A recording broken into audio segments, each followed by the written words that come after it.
হঠাৎ আবার সেই জিনটির কেন আগমন ঘটল, কেন সেই জিনটি আবার গ্রামে দেখা গেল, এর পেছনের কারণ কি? সত্যি কি সেই ঘটনার সমাপ্তি ঘটেছিল, নাকি এর পেছনে রয়েছে বড় কোনো রহস্য? আসসালামু আলাইকুম রাসেল ভাইয়া এবং প্রিয় শ্রোতা বন্ধুরা, আশা করি আল্লাহ তাআলার অশেষ রহমতে সকলেই ভালো আছেন। আমি লাজিম ইয়াসির জিয়াদ আজ হাজির হয়েছি আপনাদের মাঝে জিন রিমাস কাইলামের মূল রহস্য উদ্ঘাটনের উদ্দেশ্যে। আজকের এই ঘটনা শুরুর আগে আমি ভাইয়ার কাছে ক্ষমা চেয়ে নিচ্ছি আমার লেখায় অনিচ্ছাকৃত ভুলের জন্য। প্রিয় লিসেনার্স, আপনারা যারা রিমাস কাইলাম ঘটনাটি শুনেছেন তারা সকলেই জানেন সেই ঘটনা আমি সংগ্রহ করেছিলাম আমার সাথে ঘটে যাওয়া একটি ঘটনার জের ধরে। এই ঘটনাটি আমাকে বলেছিলেন ফারুক দাদা। এই ঘটনা ফারুক দাদার মুখ থেকে শোনার পর থেকেই আমার কেন জানি বারবার মনে হতে থাকে ফারুক দাদা এই ঘটনাটি সম্পূর্ণ অংশে আমাকে বলেননি।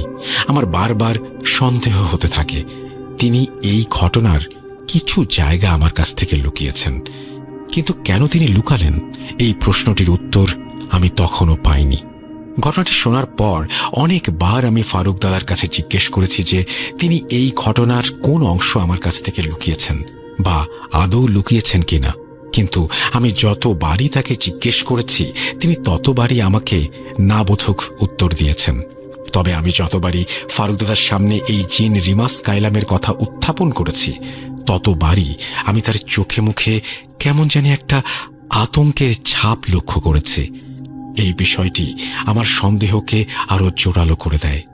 যাই হোক, এরপর এই ঘটনার আর কোনো কুল কিনারা করতে না পেরে ফারুক দাদা যেভাবে আমাকে ঘটনাটি বলেছিলেন আমি সেভাবেই আপনাদের সামনে উপস্থাপন করি। তবে এর কিছুদিন আগে আমি গিয়েছিলাম আমার গ্রামের বাড়িতে। গ্রামের বাড়ি যাওয়ার ঠিক দুদিন পর আমি চলে যাই আমার দাদুর বাবার বাড়ি এবং সেখানে গিয়েই আমি জিজ্ঞেস করতে শুরু করি গ্রামের মুরব্বীদের কাছে এই জিন রিমাস কাইলাম সম্পর্কে। কিন্তু কেউ এই ঘটনাটি সম্পর্কে আমাকে কোনো নতুন তথ্য দিতে পারেননি। এভাবেই আমি চলে যাই আনিস দাদাদের বাড়িতে। তিনি দাদুমণির সম্পর্কে মামাতো ভাই হন। তিনি এই গ্রামের অনেক বয়স্ক ব্যক্তি। তার কাছে এই ঘটনা সম্পর্কে কিছু জিজ্ঞেস করলে তিনি হয়তো আমাকে নতুন কোনো তথ্য দিতে পারবেন, এই ছিল আমার আশা। এই পর্যায়ে আমার এই চেষ্টাটি বিফলে যায়নি। আনিস দাদা আমাকে নিরাশ করেননি। তার কাছ থেকে সংগ্রহ করতে পারি আমি এই ঘটনার এক ভয়ানক তথ্য।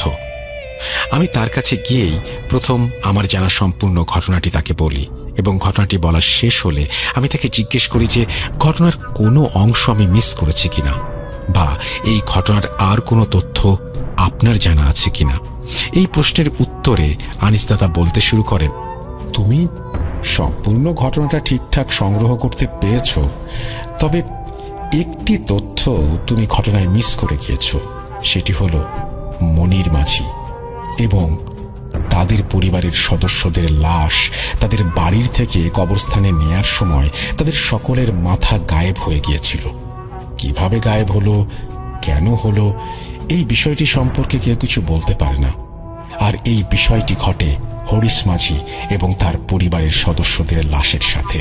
তাদের লাশ যখন দাহ করার জন্য শ্মশানে নিয়ে যাওয়া হলো তাদের মাথাগুলোও লাশের সাথে পাওয়া যায়নি। সেই মাথাগুলো গেল কোথায়, সেই বিষয়টি কেউ কোনো বিহিত করতে পারেনি। এরপর সকলেই মিলে মনির মাঝি সহ তাদের পরিবারের সদস্যদের লাশ মাথাবিহীন অবস্থাতেই কবরস্থ করে দেয় এবং হরিশ মাঝি সহ তাদের পরিবারের সদস্যদের লাশও মাথাবিহীন অবস্থায় দাহ করা হয়। রামদাস কবিরাজের লাশ যখন পাওয়া যায় কবরস্থানে, তার মাথাটিও বাকি সব লাশের মাথার মতো একদম অক্ষত ছিল। তবে রামদাস কবিরাজের মাথাটা বাকি লাশগুলোর মতো হারিয়ে যায়নি। আনিস দাদার মুখ থেকে এ সকল বিষয় শুনে আমার সন্দেহ পৌঁছে যায় চূড়ান্ত পর্যায়ে। আমি একদম নিশ্চিত হয়ে যাই ফারুক দাদা এই ঘটনার খুবই বড় একটা অংশ বা বড় একটি রহস্য আমার কাছ থেকে লুকিয়েছেন। তিনি আমাকে একটি বিষয় মিথ্যে বলেছেন যে রামদাস কবিরাজের লাশ তার বাড়িতে পাওয়া গিয়েছিল। এরপর আমি আমার একটি মুহূর্ত সেখানে দেরি না করে চলে যাই ফারুক দাদার বাড়িতে। তার বাড়িতে গিয়েই আমি তাকে জিজ্ঞেস করি এই ঘটনার এত ভয়ানক একটা অংশ তিনি কেন আমার কাছ থেকে লুকিয়েছেন। আমার এই প্রশ্নের উত্তরে তিনি খুবই সাধারণ একটি উত্তর দিয়ে বলেন, এই বিষয়টি তার বলতে মনে ছিল না, কিন্তু এই বিষয়টি আমি কোনোভাবেই বিশ্বাস করতে পারছিলাম না। এরপর আমি ফারুক দাদাকে অনুরোধ করতে শুরু করি তিনি আর কি কি বিষয় আমার কাছ থেকে লুকিয়েছেন। বেশ অনেকক্ষণ জোরাজুরি করার পর ফারুক দাদা বলতে শুরু করেন, এই ঘটনাটি খুবই স্পর্শকাতর একটি ঘটনা। তুমি বিষয়টি বোঝার চেষ্টা করছো না। আমি চাই না এই ঘটনাটি নিয়ে কোনো প্রকার আলোড়ন সৃষ্টি হোক। আশেপাশের গ্রাম মিলিয়ে আমাদের এই কবরস্থানটি অনেক জনপ্রিয় একটা কবরস্থান। আমি চাই না এই কবরস্থানটি এই ঘটনার জন্য কুখ্যাত হোক। এই জন্যই আমি এই ঘটনাটির বেশ কিছু অংশ তোমার কাছ থেকে লুকিয়েছি। তোমার কাছে আমার অনুরোধ থাকবে এই কবরস্থান বা আমার গ্রামের নাম এই ঘটনাটির মাধ্যমে কোনোভাবেই কেউ যেন জানতে না পারে। এই শর্তেই ঘটনার লুকানো অংশ আমি তোমাকে বলতে পারি। ফারুক দাদার সব কথা শুনে আমি তাকে আশ্বস্ত করি যে গ্রামের নাম এবং কবরস্থানের নাম একদম গোপন থাকবে।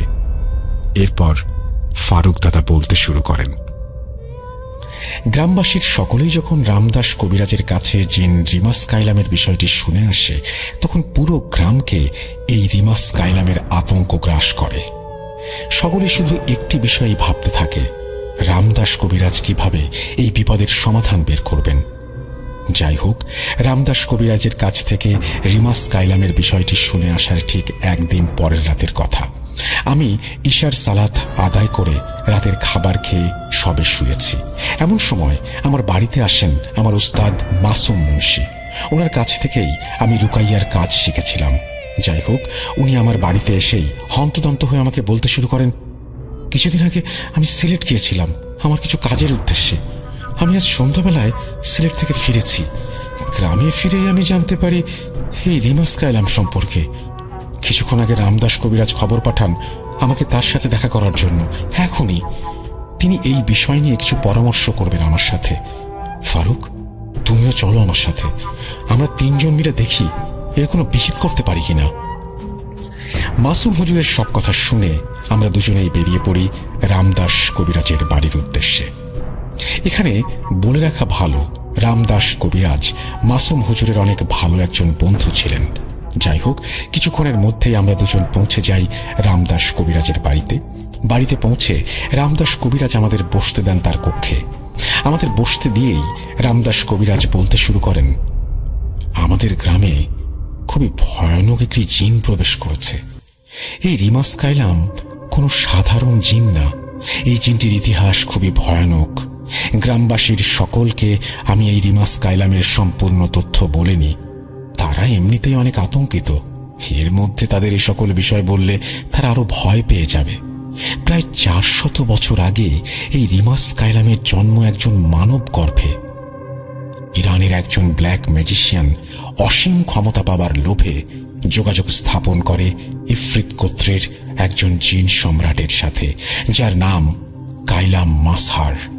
এই কাইলাম মাসহার সেই ব্ল্যাক ম্যাজিশিয়ানকে অসীম ক্ষমতা দেওয়ার লোভ দেখিয়ে হাসিল করে খুবই ভয়ানক একটি কাজ। যখন সেই ব্ল্যাক ম্যাজিশিয়ান কাইলাম মাসহারের সাথে যোগাযোগ করে, তখন সে ব্ল্যাক ম্যাজিশিয়ানকে বলে তার একটি কাজ যদি সে করে দিতে পারে তবে সে তাকে অসীম ক্ষমতা দেবে। সেই কাজটি হলো সেই ব্ল্যাক ম্যাজিশিয়ানের স্ত্রীর গর্ভের থেকে কাইলাম মাসহারের সন্তান জন্মগ্রহণ করবে। সেই ব্ল্যাক ম্যাজিশিয়ানটি কাইলাম মাসহারের এই শর্তে রাজি হয়ে যায়। এরপর কাইলাম মাসহার কালো জাদুর মাধ্যমে সেই ব্ল্যাক ম্যাজিশিয়ানের স্ত্রীকে গর্ভবতী করে। এর কিছু মাস পরেই জন্মগ্রহণ করে সেই ব্ল্যাক ম্যাজিশিয়ানের স্ত্রীর গর্ভ থেকে রিমাস কাইলাম। এখানে মূলত ইফরিত জিন সম্রাট কাইলাম মাসহার তার নিজের ভয়ানক একটি কাজ হাসিল করে। সে শয়তানের কাছে নিজের মর্যাদা বৃদ্ধির লাভে এই রিমাস কাইলামকে একজন মানব গর্ভে জন্মগ্রহণ করায়। তার কাজ হাসিলের পর সেই ব্ল্যাক ম্যাজিশিয়ান এবং তার স্ত্রীকে কাইলাম মাসহার মেরে ফেলে। এই রিমাস কাইলাম একটি নরখাতক জিন, যে শুধু মানুষের মাংস খায়, তবে সে মানুষের মাথার অংশটি খায় না। কারণ সে যে মানুষগুলোকে মেরে খায় সেই মানুষগুলোর প্রতিটির মাথা সে গিয়ে উপস্থাপন করে কায়লাম মাসারের কাছে। এই হলো কায়লাম মাসারের রিমাস কায়লামের ওপর আদেশ। এরপর সেই প্রতিটি মৃত মানুষের মাথা কায়লাম মাসারকে উপস্থাপন করে শয়তান। এতে করে শয়তান তার উপর খুশি হয় এবং তার মর্যাদা বৃদ্ধি পায়। মানুষের মাথাগুলো শয়তানের কাছে গ্রহণযোগ্য হয় এই জন্য যে যেই জিনটি এই মানুষগুলোকে মেরেছে সে জন্মেছে একজন মানব গর্ভ থেকে। এই জন্যই গ্রামে যে কয়টি মৃত্যু হয়েছে তাদের প্রতিটির লাশের মাথা হারিয়ে গিয়েছে। রিমাস কায়লাম সেই মাথাগুলো নিয়ে গিয়েছে। যাই হোক, এই রিমাস কায়লাম ইরানে এভাবে অনেক মানুষকে মেরেছে। তবে এক পর্যায়ে ইরানের একজন পরহেজগার ব্যক্তি একে বন্দী করে। রিমাস কায়লামকে মেরে ফেলার সাধ্য কোনো মানুষের নেই, তবে আমি একটি উপায় বের করেছি। মূলত এই বিষয়টি বলার জন্য মাসুম আমি তোমাকে ডেকেছি। সেই উপায়টি হচ্ছে আমি আমার নিজের শরীরের ওপর মরণবাণ এবং বন্দির কালো জাদু করব। এরপর আমি সেই রিমাস কায়লামকে আহ্বান করব আমার সাথে মোকাবেলা করার জন্য। খুব স্বাভাবিকভাবেই রিমাস কায়লাম আমাকে মেরে ফেলবে এবং সে যেখানে বসে আমার পুরো দেহ খাবে, আমার দেহ খাওয়া মাত্রই সে সেখানে বন্দী হয়ে যাবে। আর এই বন্দি দশার থেকে কোনো জিন কিংবা কোনো মানুষ শত চেষ্টা করেও কখনোই তাকে ছাড়াতে পারবে না। কিছু বছর পর পর একটি নির্দিষ্ট তিথিতে এই রিমাস কায়লাম নিজের বন্দি দশার থেকে মুক্তি লাভের আশায় চেষ্টা চালাবে। আর যখনই সে মুক্ত হওয়ার চেষ্টা চালাবে সে সময়ই সে ধীরে ধীরে দুর্বল হতে থাকবে। প্রতিটি চেষ্টায় তার শারীরিক বিভিন্ন ক্ষতি সাধিত হবে। এটি একটি উপায়। ওকে না দমালে ও সবকিছু শেষ করে দেবে। আমি আর বাঁচবই বা কয়দিন? আমার বয়স শেষ। আমার জন্য যদি মানুষের প্রাণ বেঁচে যায় এতেই আমি অনেক খুশি। এই পৃথিবীতে তো মাসুম তুমি ছাড়া আমার আপন বলতে কেউ নেই। তোমাকে শেষ বিদায় জানানোর জন্যই আমি তোমাকে আজ ডেকেছি। আগামীকাল রাতেই আমি এই কাজটি করব। আর তোমাদের দুজনের কাছেই আমার অনুরোধ, এই বিষয়টি গ্রামবাসীর কাউকেই কোনোদিন বলবে না। রামদাস কবিরাজের এই সব কথা শোনার পর আমাদের মাথায় আকাশ ভেঙে পড়ার উপক্রম হয়। মাসুম হুজুর এবং আমি মিলে তাকে অনেক বোঝাতে চেষ্টা করি যে এভাবে জীবন বিপন্ন করার দরকার নেই। আসুন আমরা সবাই মিলে কোনো উপায় বের করি। কিন্তু রামদাস কবিরাজ আমাদের একটা কথাও শোনেন না। তিনি আমাদেরকে বিদায় করে দেন তার বাড়ি থেকে। এরপর দিন রাতে রামদাস কবিরাজ সেই কাজটি করেন। রামদাসকে মেরে রিমাস কায়লাম সেই কবরস্থানে নিয়ে গিয়ে খেয়েছিল, যার ফলে রিমাস কায়লাম সেখানেই বন্দী হয়ে যায়। এই জন্য গ্রামের এই মৃত্যুর খেলা বন্ধ হয়ে যায়। একটি নির্দিষ্ট তিথিতে যখন রিমাস কায়লাম বন্দী দশার থেকে মুক্তি লাভের চেষ্টা চালায় তখন হয়তো সে দৃশ্যমান হয়। এজন্য হয়তো তুমি তাকে কবরস্থানে দেখেছিলে। এই বলে ফারুক দাদা এই রহস্যময় ঘটনাটি শেষ করেন। প্রিয় লিসেনার্স, যদি এই ঘটনায় উল্লেখিত গ্রামটি বা কবরস্থানটি চিনে থাকেন তাহলে আপনার কাছে আমার একটি অনুরোধ, দয়া করে কেউ এই কবরস্থান বা গ্রামের নামটি কোথাও উল্লেখ করবেন না। পরিশেষে একটি কথাই বলতে চাই, প্রিয় লিসেনার্স, বিশ্বাস করা বা না করা সম্পূর্ণ আপনাদের ব্যাপার। ভাইয়াকে অনেক ধন্যবাদ আমার এই ঘটনাটি সময় নিয়ে পড়ে শোনানোর জন্য। প্রিয় লিসেনার্স, আপনারা সবসময় এভাবেই ভৌতিক আনন্দ পেতে থাকুন ভূত.com-এর পাশে থেকে। আমি লাজিম ইয়াসির জিয়াদ আজ এখানেই বিদায় নিচ্ছি। খুব তাড়াতাড়ি ফিরে আসব একজন ব্ল্যাক ম্যাজিশিয়ানের জীবনের করুণ পরিণতি নিয়ে। প্রিয় লিসেনার্স, সেই পর্যন্ত সকলেই ভালো থাকুন এবং মোস্ট ইম্পর্টেন্টলি ভূত.com-এর পাশে থাকুন। আসসালামু আলাইকুম। এই বলে তিনি তার ঘটনা শেষ করেছেন। আশা করছি তার এই ঘটনাটি আপনাদের ভালো লেগেছে। যদি ভালো লেগে থাকে আমাদের অবশ্যই জানাবেন। যদি ভালো লেগে না থাকে তাও জানাবেন। আমাদের হ্যালোইন স্পেশালে আমি খুব একজন দারোয়ান ছিলেন, সুদান দেশের নাগরিক, আর ইন্ডিয়ান দুজন ড্রাইভার থাকতেন। সকলের থাকার ঘরই আলাদা ছিল। তো আমার সাথে বাড়ির সেই দারোয়ানের খুবই ভালো সম্পর্ক ছিল। 2-3 মাস ভালোই যাচ্ছিল। একদিন আমার মালিক রিয়াদ থেকে শীতে বাড়িতে আসবেন বলে জানান আমাকে, এবং সেখানে একটা পার্টি হবে। সৌদিরা শীতে বারবিকিউ করে, লাকড়ি দিয়ে আগুন পোহায় ইত্যাদি করে। তাই 2021-এর দুপুর 12টায় সুদানের সেই দারোয়ান আলী এসে আমাকে বলল, ফরহাদ, তুমি একটু খেজুর বাগানের পাশে যাও, গিয়ে লাকড়ি রাখা আছে ওইখানে, কিছু লাকড়ি আলাদা করো। যদিও আমার কাজ ছিল ভিন্ন, আমি মূলত মালিকের ব্যবসা ছিল এখানে, তাই দেখাশোনা করতাম। কিন্তু এই বাড়িতে থাকার সুবাদে পার্টি থাকলে সকলেই কাজ করতাম মিলেমিশে। যাই হোক, আমি খেজুর বাগানে গিয়ে প্রথমে বাগানটা ঘুরে দেখি, তারপর হঠাৎ করে দেখি কিছু একটা গাছ থেকে হুট করে পড়ে লাকড়ি নিচে ঢুকে পড়ল। আমি কাছে গিয়ে দেখি একটা সাদা রঙের সাপ। এমন সাপ আমি জীবনেও দেখিনি। ভাবলাম পাশের পাহাড়ে হয়তো বিভিন্ন প্রজাতির সাপের বাস। সাপটা কিছুটা ফুঁসতে ফুঁসতে আমার দিকে এগুতে চায়। আমি একটা হাতে লাঠি নেই, কিছু না ভেবেই লাঠি দিয়ে সাপের মাথায় আঘাত করি। কিছুক্ষণ পর সাপটা অদ্ভুত কিছু শব্দ করে মারা যায়। আমি তেমন গুরুত্ব দেই না, সাপই তো। যাই হোক, দিন শেষে রাতে ঘুমাচ্ছিলাম, একটু তাড়াতাড়ি ঘুমিয়ে পড়েছিলাম সেদিন। হঠাৎই আমি একটা মন্ত্রমুগ্ধের মতো স্বপ্ন দেখি ঘুমের ঘোরে। অদ্ভুত ব্যাপার, খেয়াল করবেন স্বপ্ন আর বাস্তব কিভাবে মিলেমিশে এক হয়ে যায়। আমি স্বপ্ন দেখছি আমার কপেল রিয়াদ থেকে আসছে। বাড়ির নিকটবর্তী জায়গাতে আসার পর ওনার গাড়ি বন্ধ হয়ে যায়। উনি কিছু ব্যাগ নিয়ে আসছেন। আলী অর্থাৎ সেই দারোয়ান ফোন দিয়ে বলছে আমাকে নিয়ে গাড়ির কাছে যাওয়ার জন্য। আলী এসে আমার দরজায় নক করছে। আমি ঘুমাচ্ছি। স্বপ্ন দেখতে দেখতেই আমার কানে সত্যি সত্যি দরজায় করাঘাতের শব্দ আসে। ফরহাদ, ওঠো ওঠো, ফরহাদ, ফরহাদ, ওঠো ওঠো। তো বলে রাখা ভালো, আলী পড়তো অ্যারাবিয়ান পাঞ্জাবি। আমিও সৌদিতে আসার পর তাই পড়তাম। আমি তাড়াতাড়ি করে গায়ে একটা কাপড় দিয়ে আলীর সাথে গাড়ির কাছে রওনা দেই। তখন আমি বুঝতে পারিনি আমি স্বপ্ন থেকে বাস্তব জগতে প্রবেশ করেছি। স্বপ্নটা এতটাই জীবন্ত ছিল যে আলীর করাঘাতের সাথে মিলেমিশে এক হয়ে যায়। তো আলীর পেছন পেছন আমি হাঁটতে শুরু করি। আনুমানিক 10 মিনিট হাঁটার পর আমি দেখি আমি সত্যিই আমার কপিলের সামনে দাঁড়ানো, কিন্তু আমি গাড়ি দেখছি না। ভাবলাম গাড়ি হয়তো গ্যারেজ কিংবা অন্যত্র নিয়ে যাওয়া হয়েছে। আর তাছাড়া আলীর সাথে বের হওয়ার পর থেকেই আমার চিন্তাভাবনা কেমন যেন একটা মোহগ্রস্ত হয়ে যাচ্ছিল। যাক, দেখতে পেলাম কপিলের হাতে একটা ব্যাগ এবং সাদা বস্তুর মতো কিছু একটা। আমি সালাম দিলাম, সে উত্তর নিল। আমাকে বলল ব্যাগটা নিতে। আমি ব্যাগটা হাতে নিলাম। আমাকে নিষেধ করা হলো, বলল মাথায় নিতে। আমি মাথায় নিলাম। তারপর বলল আমার পেছন পেছন হাঁটো। কপিলের সামনে আলী, পেছনে আমি, মাঝখানে কপিল। আমরা হাঁটতে শুরু করলাম। কিন্তু কিছু দূর হাঁটার পর কপিল দেখি বাড়ির রাস্তায় না গিয়ে পাহাড়ের দিকে হাঁটতে লাগলো। আমিও হাঁটতে লাগলাম।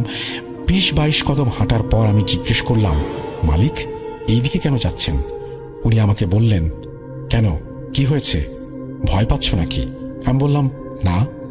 বলে রাখছি আমি আরবি পারতাম এবং বুঝতাম, কারণ ইংরেজি, আরবি, উর্দু, হিন্দিতে কথা বলার দক্ষতা আমার ছিল। যাক, আমিও ব্যাগটা মাথায় নিয়েই হাঁটছি। ব্যাগটা সম্ভবত 30-35 কিলো হবে, আমার কাছে তাই মনে হচ্ছিল। হাঁটতে হাঁটতে পাহাড়ের কাছে গেলাম। এরপর আমাকে আদেশ দিল পাহাড়ে উঠতে। অবাক করা ব্যাপার, পাহাড়ের নিচ থেকে ওপরে উঠতে কমপক্ষে 40 থেকে 50 মিনিট লাগার কথা। সেই পাহাড় কিনা আমরা 1 মিনিটের মধ্যে উঠে গেলাম। ঠিক তখনই প্রথমবারের মতো আমার হৃদয়টা কেঁপে উঠল, শরীরটা ভারী হয়ে গেল। অন্ধকারাচ্ছন্ন পরিবেশ চোখে পড়ে। চারপাশে শুধু যেই পথ দিয়েই হাঁটি সেখানেই আলো দেখা যায়। তখনই প্রথমবারের মতো আয়াতুল কুরসি পড়ি মনে মনে, কিন্তু লাভ হয়নি। আমি বুঝতে পারি আমি স্বাভাবিক কোথাও নেই। আমার পাশের দুজনও স্বাভাবিক কেউ নয়। এই মরুভূমির উঁচু পাহাড় থেকে নিচে নামবো কিভাবে? নানান চিন্তা মাথায় ঘুরপাক খাচ্ছে, কিন্তু ফিরে যাওয়ার তো কোনো উপায়ও আমার জানা নেই সৃষ্টিকর্তার সাহায্য ছাড়া। আমার পা যেন শক্ত হয়ে অবশ হয়ে গেছে। কিন্তু প্রশ্ন জাগলো, লোকগুলো অস্বাভাবিক হলে আমার মাথায় কি তাহলে? ভাবতেই আলী পেছনের থেকে বলে উঠল, ভয় পাচ্ছ নাকি? সামনে হাঁটো অল্প। আমিও হাঁটতে লাগলাম। একটু হাঁটার পর দেখি অদ্ভুত এক বাড়ি। আমি কোনো দিন চোখে বা অনলাইনে এরকম বাড়ি দেখিনি। কতগুলো আলখেল্লা পরা লোক একসাথে সমবেত হয়েছে, বাচ্চা, বৃদ্ধ, অনেক বয়সের লোক। বাড়ির ভেতর থেকে কান্নার শব্দ, মহিলার কণ্ঠের আওয়াজ শোনা যাচ্ছে। আমি মাথায় ব্যাগ নিয়ে কপিলের দিকে নির্বাক হয়ে তাকিয়ে আছি। এইবার দেখি আমার কপিলের চেহারার মানুষটা, এমনকি আলীর চেহারাটাও পাল্টে গিয়েছে। আমাকে আদেশ করা হলো মাথার ব্যাগ নামাতে। আমি নামালাম নিরুপায় হয়ে। একটু সামনে লক্ষ্য করে দেখি একটা ছোট খাটিয়া নিয়ে আসা হয়েছে। অবাক করা ব্যাপার হচ্ছে, অনেকগুলো অপরিচিত মুখ দেখছি আমি। এদের কারো চেহারাই ভয়ঙ্কর ছিল না। আসলে জিনেরা যায়নি আমাকে ভয় দেখাতে। আমি সবাইকে সালাম দিলাম। যাই হোক, একজন বয়স্ক লোক আমার সামনে আসলো। হঠাৎই সকলে ওনাকে দেখে চুপ হয়ে গেল। ওনার নাম ছিল আব্দুল্লাহ সারি। উনি এসে আমাকে সালাম দিয়ে বলল, হে ইনসান, আদমের সন্তান, তোমার সামনে রাখা ব্যাগটা খুলে দেখো। ব্যাগটা আমি বিসমিল্লাহ বলে খুললাম। খুলে দেখি ফুটফুটে চেহারার 4-5 বছর বয়সী একটি ছেলের লাশ। ওর মাথা থেকে রক্ত ঝরছে, গলায় লাঠির আঘাতের চিহ্ন। আমাকে বলা হলো আমি ওকে চিনতে পেরেছি কিনা। আমি বললাম না, আমি প্রথম দেখলাম। আমাকে জানানো হলো আজ দুপুরে আমি যে সাপটি মেরেছিলাম এটি সেই শিশু। ও দুপুরবেলায় খেজুর বাগানে খেলছিল। আমাকে দেখতে পেয়ে দ্রুতই সাপের রূপ নিয়ে পালাতে চেয়েছিল, কিন্তু আমি দেখে ফেলায় আমাকে কামড় দেওয়ার ভঙ্গিতে ভয় দেখাচ্ছিল। আমি বুঝতে পারলাম, আমি উপস্থিত সকলের কাছে ক্ষমা চাইলাম। তখন কিছু জিনেরা বলল, ওকে ক্ষমা করা যাবে না। কেউ আবার বলল, ও আদম সন্তান, বুঝতে পারেনি। এই নিয়ে কথা কাটাকাটি হচ্ছিল। এক পর্যায়ে সিদ্ধান্ত হলো ওর গোসল এবং কবরে মাটি দিতে হবে এবং 7 রাত ওর কবরে এসে একটা গাছে পানি দিতে হবে এবং ওর জন্য সৃষ্টিকর্তার কাছে দোয়া করতে হবে। তাহলেই আমার সেই রাতের পুরো ঘটনাটা আমার চোখের সামনে সিনেমার মতো ভেসে ওঠে। একটা ভয়ানক অন্ধকার রাত, নির্জন এলাকা, নিষ্প্রাণ বাড়িটা খাঁ খাঁ করছিল। তারপর সেই কন্ডাক্টরের মৃতদেহ, না না জানি সেটা কে ছিল। একটুর জন্য আমরা সত্যিই সেই রাতে বেঁচে গিয়েছিলাম। তা না হলে যে কি হতো, হয়তো সবাইকে সেই কন্ডাক্টরের সাথেই প্রাণ হারাতে হতো। অশরীরী পিশাচ, দানব, প্রেত, চুড়েলের গল্প অনেক শুনেছি মা দাদির মুখে, কিন্তু জীবনের মধ্যাহ্নে এসে এইভাবে তার সম্মুখীন হব তা কল্পনাও করতে পারিনি। সেই বিভৎস পিশাচটা যখন একটা একটা করে জানালার শিকগুলো কামড়ে ভাঙার চেষ্টা করছিল, তখন আতঙ্কে মনে হচ্ছিল যেন বুকের পাঁজরের হাড়গুলো এক এক করে ভেঙে যাচ্ছে।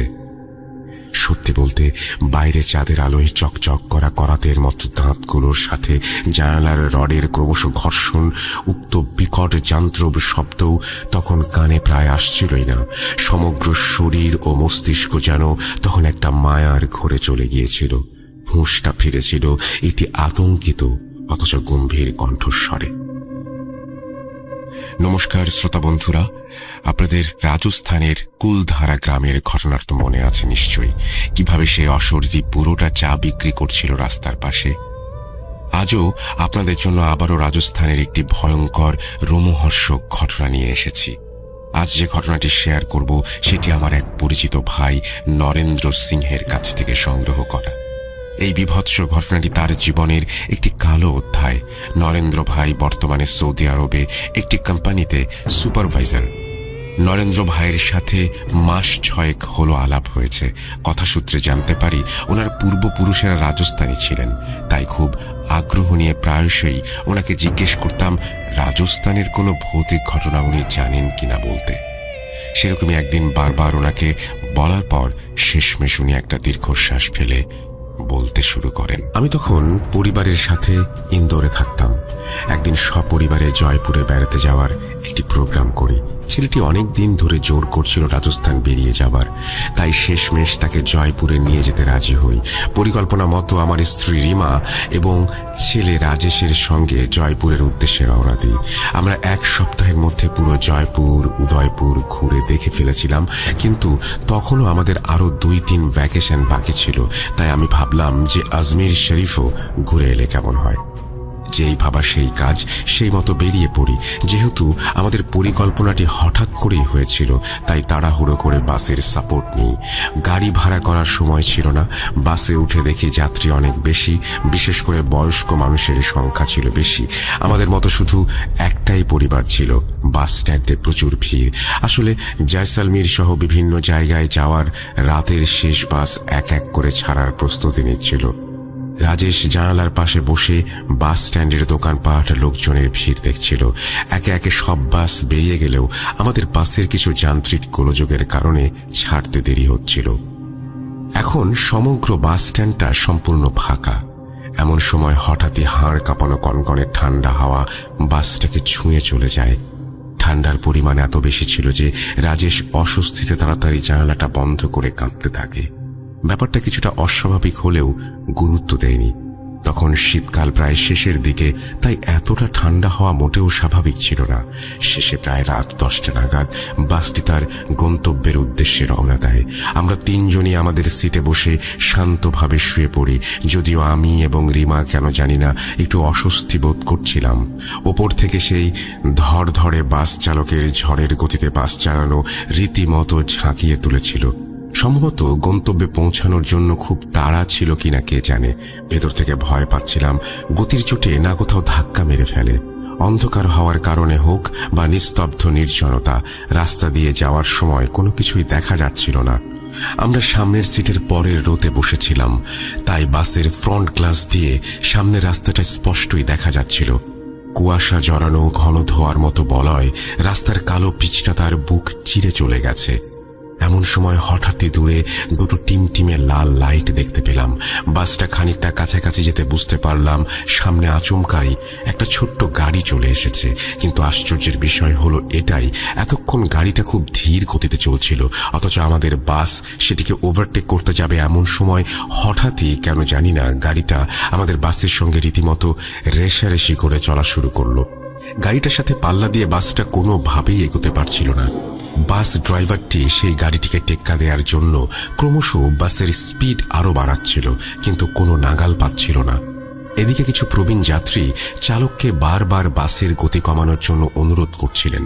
এর ফলে ড্রাইভার কিছু সময়ের জন্য বাসের গতি কমাতেই সামনে ছোট একটা গাড়ি আচমকাই অন্ধকার কুয়াশায় হারিয়ে যায়। আর দেখা যায় না। কিছুক্ষণ পর ড্রাইভার আবারও বাসের গতি বাড়িয়ে দিল। কি হচ্ছে সব কিছুই বুঝে উঠতে পারছিলাম না। সঙ্গে সঙ্গে এক বৃদ্ধ পুনরায় বাসের গতি কমাতে ড্রাইভারকে অনুরোধ করলেন, কিন্তু এবারে বাধার সত্ত্বেও ড্রাইভার বাসের গতি আর কমালো না, উপরন্তু বাসের গতি আরো বাড়িয়ে দিল। এদিকে কন্ডাক্টর গম্ভীর স্বরে বলে উঠল, চাচাজি, ড্রাইভার যা করছে ঠিকই করছে। এই এলাকাটা ভালো না, একে তো আমরা দেরি করে এসেছি, আর এই জায়গায় অনেক বিপদ, তাই যত তাড়াতাড়ি সম্ভব এলাকাটা পেরিয়ে সামনে এগিয়ে যেতে পারলেই মঙ্গল। কন্ডাক্টরের কথা শুনে কয়েকজন একটু বেশি ঘাবড়ে ঠিক আছে বলে চুপ করে বাসে বসে রইল। বিশ্বাস করো, তখন পর্যন্ত কোনো অতি প্রাকৃতিক অলৌকিক কিছুর কল্পনাও করতে পারিনি মনে মনে। শুধু একটাই কথা ভাবছিলাম যে শুনশান মরুভূমিতে হয়তো চোর ডাকাতের আনাগোনা আছে, বাস আটকে ছিনতাই করে, তাই কন্ডাক্টর ভয় পাচ্ছে। বাসটি প্রচণ্ড গতিতে চলছিল। এমন সময় হঠাৎই সামনে কালো কুয়াশার বলয় দেখে ড্রাইভার আচমকাই সজোরে ব্রেক মারে। আমরা সবাই হুড়মুড়িয়ে সিটে গিয়ে ধাক্কা খাই। কি হলো ড্রাইভার সাহেব, মারবে টারবে নাকি? গাড়িতে এতজন বয়স্ক মানুষ আছে, তাদের কথা তো একটু ভাববে, তাই না? আমি সামনের সিটে আঘাত পেয়ে মাথাটা ধরে চেঁচিয়ে উঠলাম, কিন্তু একটা ব্যাপার লক্ষ্য করে বেশ আশ্চর্য হলাম। দেখি কন্ডাক্টর বিস্ফারিত চোখে বাসের ফ্রন্ট গ্লাস দিয়ে সামনের দিকে তাকিয়ে কাঁপতে কাঁপতে জড়িয়ে আসা গলায় চিৎকার করে উঠল, কোহরা, কালো কোহরা। এর মধ্যে যাওয়া ঠিক হবে না। আমাদের আজ ফিরে গেলেই মঙ্গল। প্রাণ থাকলে কাল যে যার গন্তব্যে ফিরে যেতে পারবো। আমি দৃঢ় গম্ভীর স্বরে চেঁচিয়ে উঠলাম, কি যা তা আবোল তাবোল বলছো? মাঝরাতে কি নেশা ভাঙ করেছো নাকি? এখন এতটা রাস্তা এসে সামান্য কুয়াশা দেখে ভয় পেয়ে ফিরে যেতে হবে? পাগল নাকি? চোর ডাকাতের ভয় আছে কি সামনে? নেই তো, তাহলে কিসের ভয়? চলো চলো, বেশি পায়ে তাড়া করো না। এই যে ড্রাইভার সাহেব, আপনি গাড়ি স্টার্ট দিন। আমার কড়া গলার স্বর শুনে রাজেশ রিমাকে জড়িয়ে ধরে চুপচাপ বসছিল। কন্ডাক্টর ভয়ে থতমত খেয়ে কিছু বলতে যাবে, তার আগে তাকে থামিয়ে একজন বয়স্ক যাত্রী কাশতে কাশতে বলে উঠলেন, দেখো বেটাজি, কন্ডাক্টরের ভয় পাবার যথেষ্ট কারণ আছে। আমিও এই কালো কুয়াশার সম্বন্ধে অনেক কিছুই শুনেছি, আজ তার চাক্ষুষ দেখলাম। কালো কুয়াশাটি এই অঞ্চলে বহু বছর পর পর এক আধবার দেখা যায়, আর সেই সময় কেউ এটাকে ভেদ করে গেলে তাকে আর খুঁজে পাওয়া যায় না। আমি একটু বিরক্তির স্বরে বুড়োটাকে থামিয়ে দিয়ে বলে উঠলাম, থামুন, আপনাদের জন্যই এই সমস্ত কাল্পনিক গল্প ফুলে ফেঁপে সত্যির কলাগাছ হয়ে ওঠে।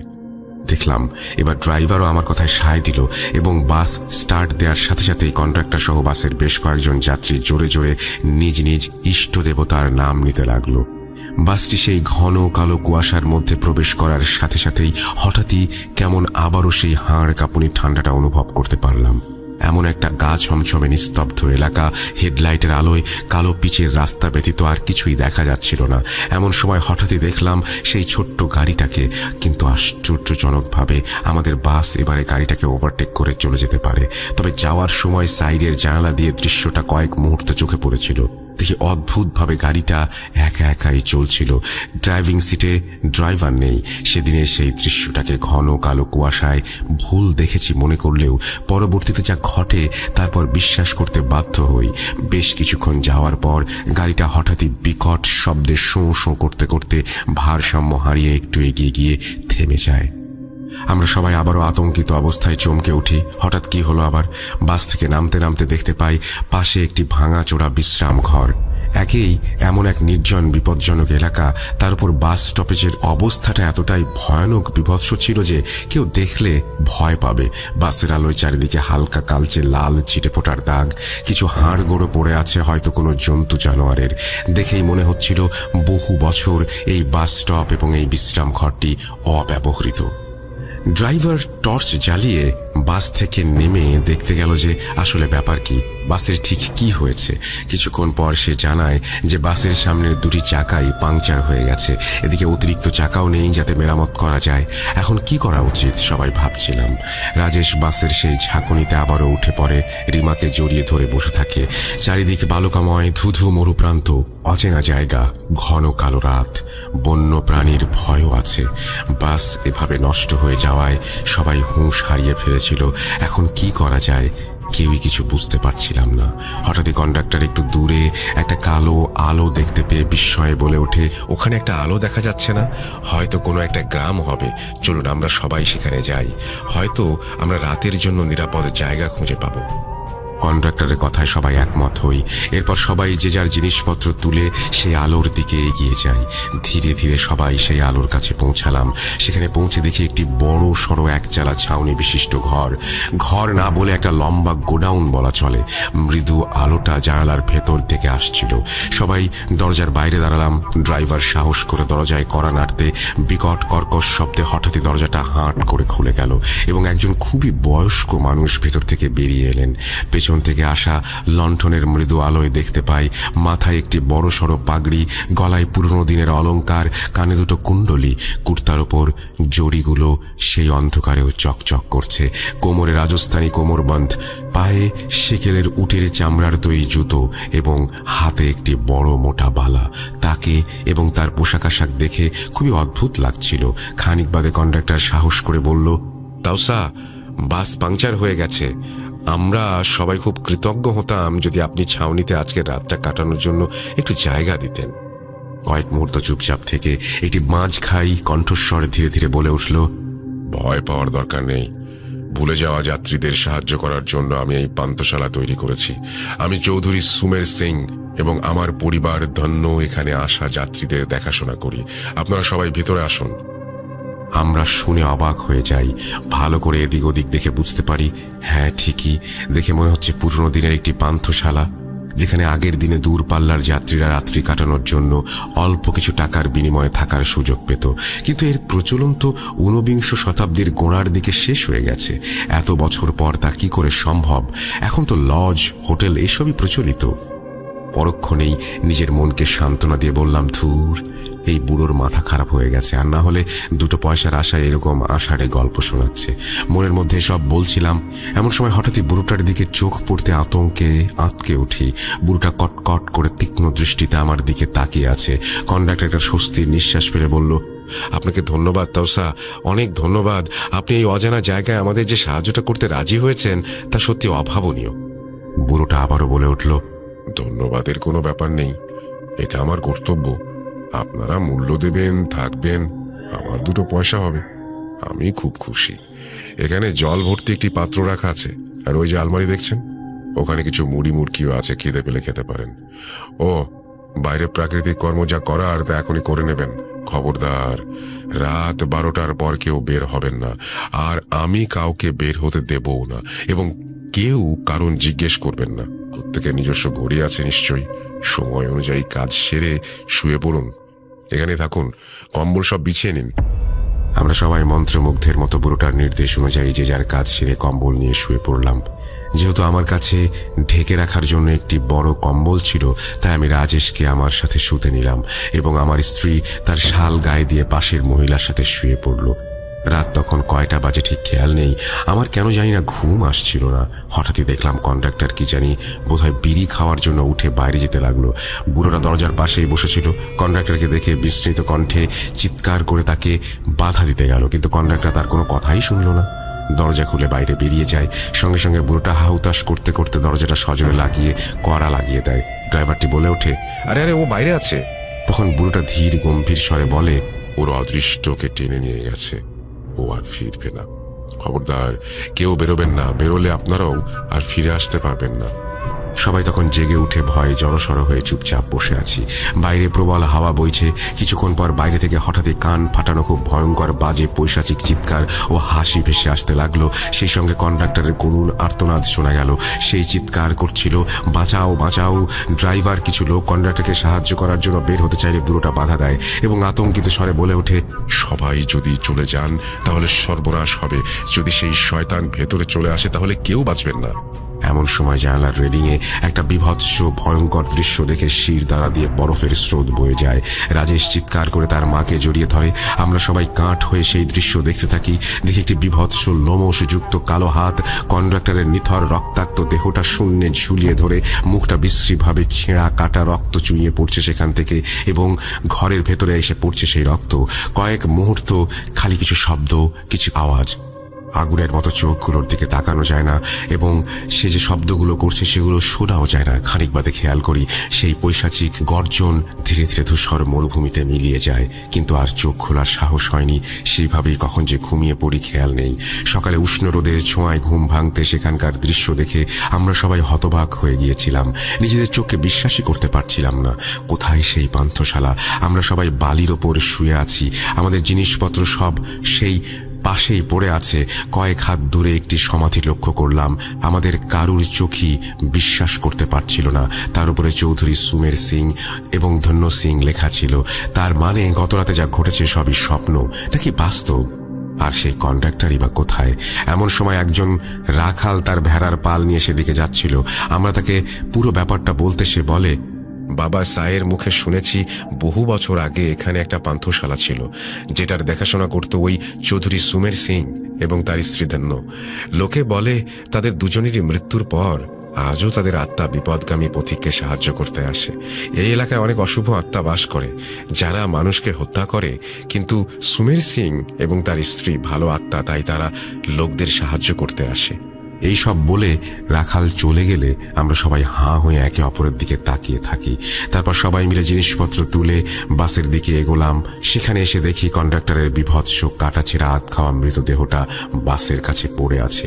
কিছুক্ষণ অপেক্ষা করার পর আরেকটি বাস আসলে আমরা সবাই তাতে উঠে পড়ি এবং নিজ নিজ গন্তব্যের দিকে রওনা দেই।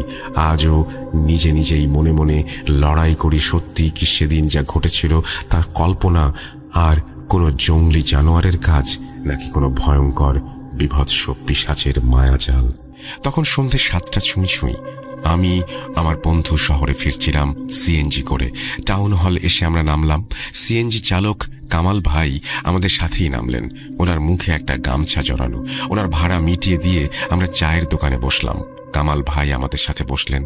আমার বন্ধু আমার জন্য আর কামাল ভাইয়ের জন্য চায়ের অর্ডার দিয়ে এসে বসে পড়লো আমাদের পাশে। আমি আমার পকেটে থাকা সিগারেটের প্যাকেট বের করে আমার বন্ধুকে একটা দিলাম আর নিজে একটা নিলাম। সিগারেটে আগুন দিয়ে আমরা দুজন মিলে সিগারেট খাচ্ছি। এমন সময়ে চা চলে এলো। চা এবং সিগারেট অর্ধেক হতেই আমার বন্ধু কামাল ভাইয়ের দিকে সিগারেটটা এগিয়ে দিতেই উনি ভয়ে আমার বন্ধুর হাতে একটা জোরে চড় দিয়ে সিগারেটটা ফেলে দেন। না না ভাই, আমাকে দেবেন না, এই জিনিস আমাকে দেবেন না। আমিও আমার বন্ধু অবাক হয়ে যায় কামাল ভাইয়ের এমন কাণ্ড দেখে। একটা সিগারেট সাধলাম আর এমন একটা আচরণ পেলাম। কামাল ভাইকে শান্ত করে পাশে বসলাম আমি। উনি আমাকে বললেন, ভাইজান, আসার পথে আপনাদের দুজনের আলাপ আমি শুনেছি, এই জন্যই আমিও এখানে এসে বসলাম আপনাদের সাথে চা খেতে। কিছু কথা ছিল, বলবো কি? আমি বললাম, হ্যাঁ ভাই বলেন। এরপর কামাল ভাই বলতে শুরু করলেন ওনার জীবনের এক আশ্চর্য ভয়ানক অধ্যায়, যা শোনার পর আমি কেন, যে কেউ সিগারেট খাবার আগে অন্তত একবার হলেও ভাববেন। ওর খোদার কাজের গতি বাড়ানো হয়। হুজুরের কথা মতো উপস্থিত ব্যক্তিবর্গদের সাথে আমরা জানাজার নামাজ আদায় করি। নামাজ শেষে আমার আব্বুর লাশ খাটিয়াতে ওঠানো হয়। এর মাঝে কয়েকজন আত্মীয় পরিজন চলে আসেন। অবশেষে আমরা আমার আব্বুর লাশ দাফন করার জন্য প্রস্তুতি নেই। আমি, চাচাতো দুই ভাই আব্বুর খাটিয়ায় কাঁধ দেবার জন্য তুলতে গিয়ে দেখি আব্বুর লাশ থেকে ধোঁয়া বের হচ্ছে। ঠিক যেমন ধোঁয়া রান্না বান্না বা অন্য যে কোনো কিছু বা সিগারেটের ধোঁয়াও যেরকম হয়, একটা কুণ্ডলি পাকানো ধোঁয়া, সেরকম একটা ধোঁয়ার কথা লিখেছেন সাবিত। আমি সেটাই যেভাবে লিখেছি আমি সেভাবেই পড়ছি আসলে, যে সিগারেটের ধোঁয়া বের হয়, সিগারেটের বোটকা একটা গন্ধে চারপাশ যেন ভারী হয়ে ওঠে। লাশের কাফন খুলে যাওয়া আমরা সেটা দেখি এবং কেউ কল্পনাও করতে পারবে না। কাফন ভর্তি লাশের ভেতর থেকে কেমন যেন অনেক আবর্জনা বের হয়ে আসে। এভাবে কেউ কোনো শত্রুতার জের ধরে, মানে আমি যেটা বলছি যে আচ্ছা সাবিত যেভাবে বলছে, আমি লিসেনারদের সাথে এই কথাটা আসলে শেয়ার করতেই চাই যে সাবিত যেভাবে বলছে এটা একটু অস্বাভাবিক, কিন্তু এটা বিচারের ভার আমি আপনাদের উপরে দিলাম। আপনারাই এটা কমেন্ট করে জানাতে পারেন যে লাশের কাফন খুলে দেখি সেখানে কেউ কল্পনাও করতে পারবে না কাফন ভর্তি লাশের চারপাশে সিগারেটের ফিল্টারে ভরে গেছে। আমরা ভাবলাম কেউ হয়তো শত্রুতার জের ধরে এমন জঘন্য কাজ করেছে। হুজুরের সাথে মিলে আব্বুর লাশটাকে আমরা গোসল করতে যাই। আব্বুর হাত আর চেহারাও যেন খসে যাচ্ছিল। এবার গোসল করিয়ে দ্রুত লাশ খাটিয়ায় তুলে কবরের উদ্দেশ্যে নিয়ে যাওয়ার জন্য যাত্রা শুরু করা হয়। অনেকটা পথ হেঁটে যেতে যেতে প্রায় সন্ধে নেমে যায়। এদিকে এতক্ষণ কাঁধে লাশ বহন করার ফলে লাশের ভার যেন বেড়েই চলেছিল। আমার সাথে আমার খালাতো ভাই কাঁধ বদল করেন। সন্ধে নামতে এক আজব কাহিনী খেয়াল করলাম আমরা। লাশের গায়ে গোলাপ জল দেওয়া, আশেপাশে আকরবাতিও জ্বলছে, কিন্তু খাটিয়া চারপাশে কেমন যেন বাজে সিগারেটের গন্ধ। এদিকে গলে গলে লাশ থেকে টপ টপ করে রস বেরিয়ে যাচ্ছিল। আমার এক চাচাতো ভাই খাটিয়ার কাঁধ ছেড়ে বমি করে ফেলল। অন্য এক ভাই খাটিয়া ধরে দ্রুত লাশ কবরস্থানে নিয়ে দাফন করা হয়। দাফনের পর আমরা 10-15 মিনিট কবরের সামনেই বসেছিলাম। কুয়াশাময় সন্ধ্যায় যেন কবর থেকে ধোঁয়া বের হচ্ছিল বলে মনে হচ্ছিল। সিগারেটের গন্ধে আমার মাথা যেন ঘুরছিল। হুজুরের ধাক্কাতে আমি যেন এই জগতে ফিরি। হুজুর আমাকে কিছু না বলেই সেখান থেকে তুলে নিয়ে আসেন। কামাল, তোমার আব্বুর জন্য আমরা সবাই দোয়া করি, কিন্তু পাপ কাউকে ছাড়ে না, সেটা কি তুমি জানো? আজকের এই ঘটনাগুলো কি তুমি স্বাভাবিক মনে করো? কিছু একটা আছে যা আমরা কেউ বুঝতে পারছি না। সাবধানে থেকো আর মা বোনদের খেয়াল রেখো। আল্লাহ হাফেজ। এরপর আমি হুজুরের সাথেই বাসায় ফিরি। বাসায় ফিরে আম্মুর ঘরে গিয়ে দেখি আম্মু আর আমার বোন কাঁদছেন। আমি ওনাদের কিছু না বলেই সিগারেটের প্যাকেট হাতে বারান্দায় চলে আসি। বারান্দায় বসে সিগারেট ধরিয়ে টান দিতেই আমার মাথা ঘুরে গেল। আমি কি খাচ্ছি? আমি আগে থেকে সিগারেট খাই এমন তো হয় না। সিগারেটটা ফেলে দিলাম, চলে এলাম ঘরে। ঘরে এসে আমি ধাক্কা খেলাম। দেখলাম আমার আব্বু আমার বিছানায় শুয়ে আছেন সিগারেট হাতে। আমাকে বলছেন, কিরে খাবি, নে খা। আমি দৌড়ে রুম থেকে বেরিয়ে আসি, আমার আম্মুর ঘরে চলে যাই। আম্মু আর আমার বোনকে সেদিন আমি সবকিছু বলিনি। হতে পারে সেগুলো আমার মনের ভুল। সেদিনের পর থেকে আমার জীবনটাও যেন বদলে গেল। সারা রাত নিশাচরের মতো জেগে থাকি, কিন্তু কেন সেটাও জানি না। সারাদিনে মাত্র 2-3 ঘন্টা ঘুমাই, কিন্তু খুবই পাতলা ঘুম। জেগে থাকি, নিজের অজান্তে সিগারেটের প্যাকেটে হাত চলে যায়। একের পর এক সিগারেট খেতেই থাকি। হাজার হাজার আওয়াজ পাই কানে। রাতের বেলা ছায়ার পর ছায়া দেখি। ওরা মনে হয় আমাকে কিছু বলতে চায়। আর আম্মুকে আমি সব জানালে উনি আমাকে ডাক্তারের কাছে নিয়ে যান। ডাক্তার আমার সব কথা শুনে স্মোক করা থেকে দূরে থাকার জন্য রিহ্যাবে থাকার পরামর্শ দেন। যথারীতি আমি রিহ্যাবে ভর্তি হই। রিহ্যাবে ভর্তি হয়েই ভেবেছিলাম এখান থেকে সুন্দর ও স্বাভাবিক জীবনে ফিরব, কিন্তু কে জানতো আমার জায়গা রিহ্যাবেও হবে না। রিহ্যাবে আমি ছিলাম মাত্র 3 রাত। কেন রিহ্যাব থেকে আমাকে বের করে দেয়া হয়েছে জানেন?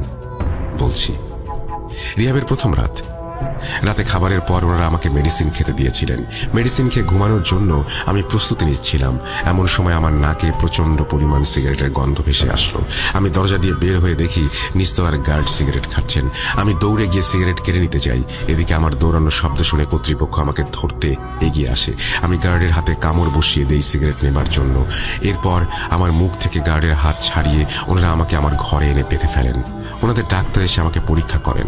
উনি আমাদের কিছু একটা ইঞ্জেকশন দিয়ে স্ট্যাবল করেন আর কর্তৃপক্ষকে বলেন, সিগারেট স্মোকার তো এতটা ভায়োলেন্ট হয় না, এর কি সমস্যা বুঝতে পারছি না, ওকে মানসিক রোগী বলেও মনে হচ্ছে।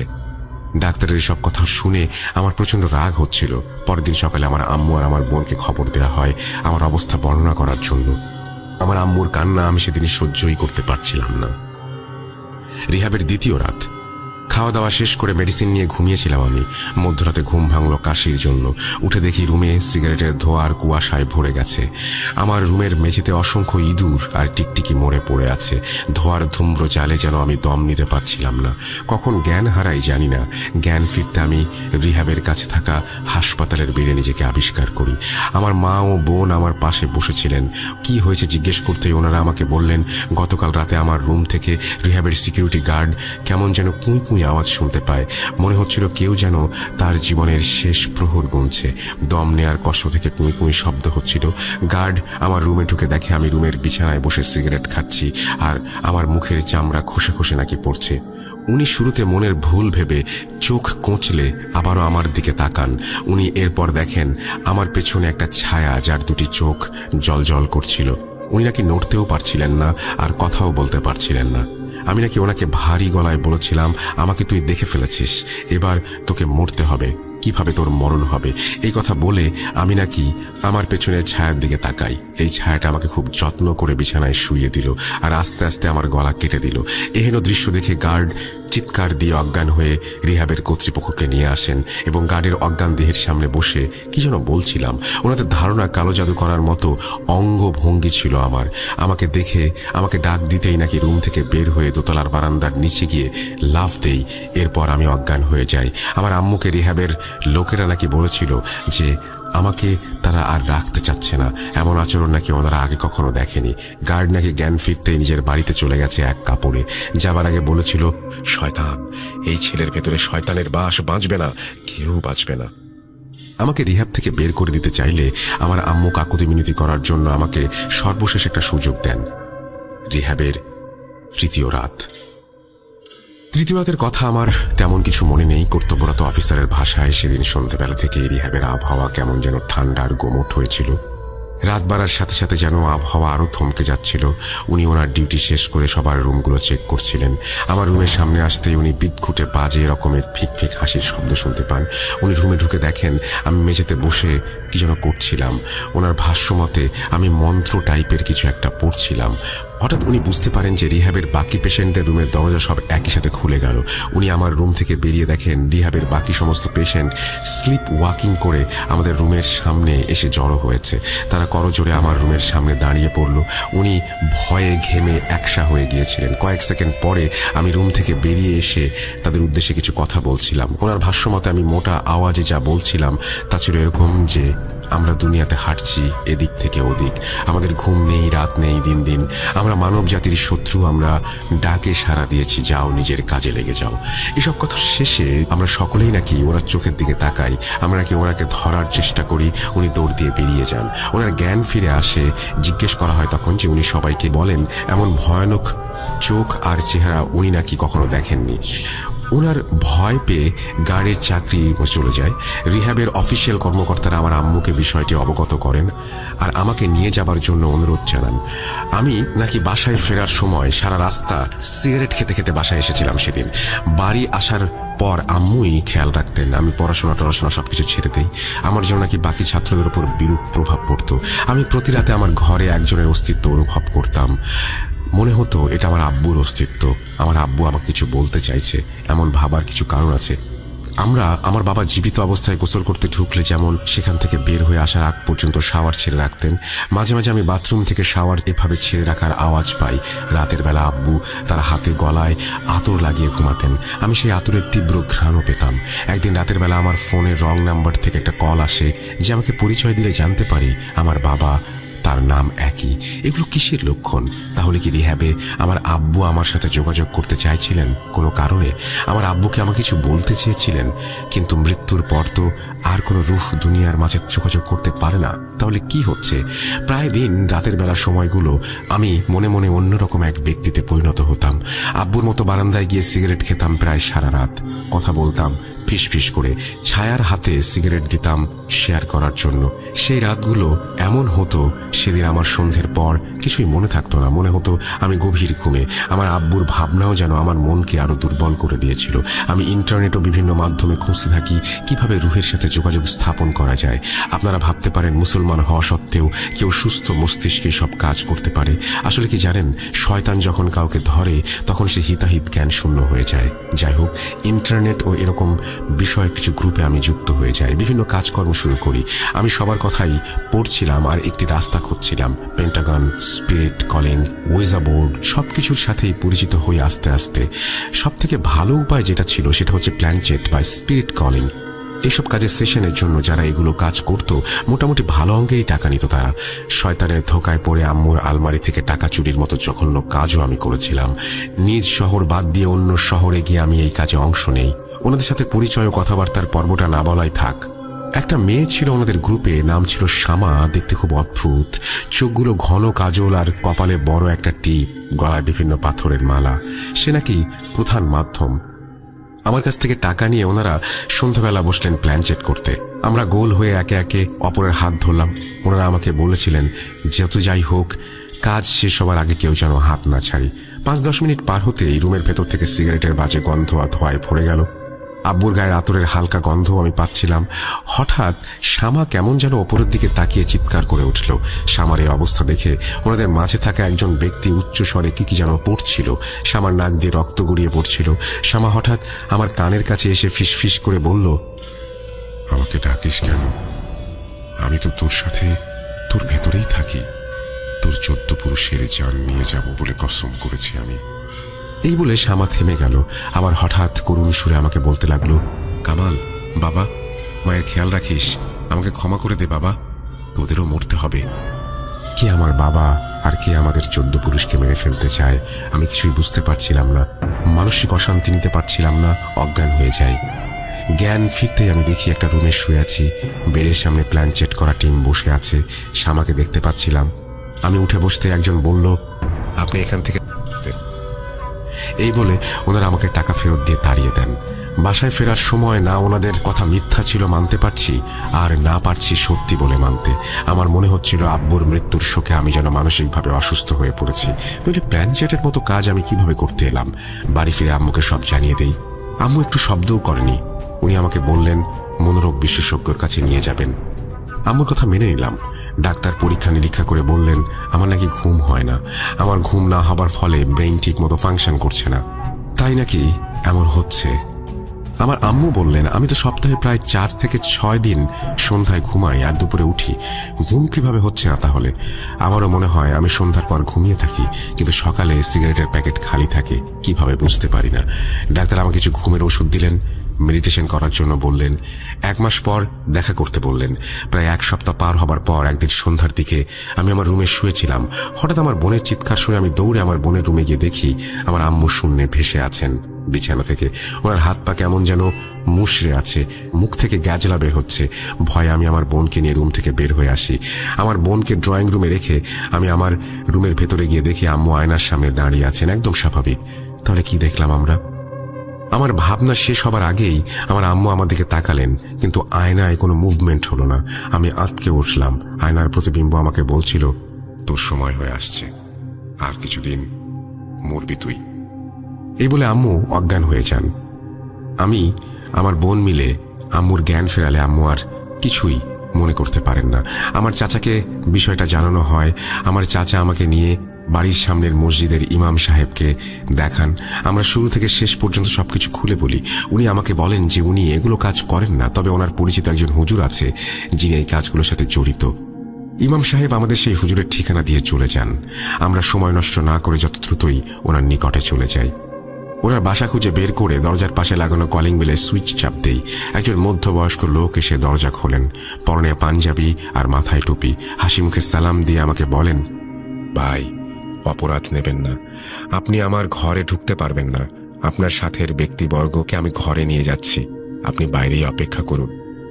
আমি কিছুটা বিরক্ত হই, তবুও রাস্তায় দাঁড়িয়ে অপেক্ষা করতে থাকি। প্রায় 1 ঘন্টা পর আমার চাচা বেরিয়ে আসেন আর বলেন এটা নাকি কালো জাদু। হুজুর কাল আমাদের বাসায় এসে কিছু পরীক্ষা করবেন। পরদিন সন্ধ্যাবেলায় হুজুর এলে আমাদের বাসায়, উনি আমাকে বললেন যে আমার বাসায় কোনো জিনের বাস আছে কিনা সেটা আগে উনি পরীক্ষা করবেন। এই পরীক্ষা নাকি মাগরিবের নামাজের পর করতে হবে। উনি আমাদের সাথেই মাগরিবের নামাজ আদায় করলেন। মসজিদ থেকে মাদ্রাসার 3 জন হাফেজ ছাত্র নিয়ে আমাদের বাসায় এলেন। উনি 4টা পানির গাছ নিয়ে আমাদের বাসার ভেতরে 4টা কোনায় রাখলেন। উনি আর ওনার সাথে আসা 3 জন ছাত্র, অর্থাৎ মোট 4 জন ছাত্র 4 কোনায় বসে পড়লেন। ওনারা সবাই একটা সুতো একসাথে ধরে রেখেছিলেন। অনেক সময় ধরে ওনারা নাকি কি পড়লেন মনে মনে আর পানিতে দম করলেন। পানিতে দম করার সাথে সাথে আমার আম্মুর রুম থেকে কোনো ভারী বস্তু পড়ে যাওয়ার আওয়াজ পাই আমরা। রুমে গিয়ে দেখি ড্রেসিং টেবিল উল্টে পড়ে আছে, আয়না ভেঙে টুকরো টুকরো হয়ে গেছে। আমার আম্মু আমার বোনকে ধরে বিছানায় জড়সড় হয়ে বসে আছেন। আমার আম্মু বা আমার বোন কারো পক্ষে ওই ড্রেসিং টেবিল উল্টে ফেলা সম্ভব নয়। কাঁঠাল কাঠের ড্রেসিং টেবিল। বাসা বদলাতে গেলেও 5-6 জন শক্তিশালী পুরুষ হুজুরের সাথে থাকা 3 জন ছাত্র রুম থেকে বেরিয়ে এলেন। ওনাদের একই অবস্থা। আমরা বাসার ভেতরে গিয়ে ওনাদের গায়ে গরম চাদর দেয় ব্যবহার করার জন্য। হুজুর বললেন, ভাই, এভাবে কালো জাদুও হয় জানা ছিল না। মানুষ কত নিচে নামতে পারে আল্লাহ মালুম। আজ আসি, কাল সন্ধ্যায় সব কাজ হবে ইনশাল্লাহ। আমাদের শত প্রশ্ন থাকলেও উনি উত্তর না দিয়ে চলে যান। আমার চাচা হুজুরকে এগিয়ে দিতে গেলেন। আমরা বাসায় চলে আসলাম। কথায় আছে অপেক্ষার প্রহর নাকি লম্বা। আগামীকাল সব প্রশ্নের উত্তর পাবো ভেবে ঘুম আসছিল না। আমারও সময় কাটছিল না। নির্ঘুম রাত, বারবার পানি পিপাসা পাচ্ছিল আমার। রাত যখন মাঝামাঝি পানি খেতে গিয়ে অন্ধকারে কিছু একটা দেখলাম বলে মনে হলো। বাইরে ল্যাম্পপোস্টের হালকা আলোয় অন্ধকার তো গভীর বলে মনে হচ্ছিল না।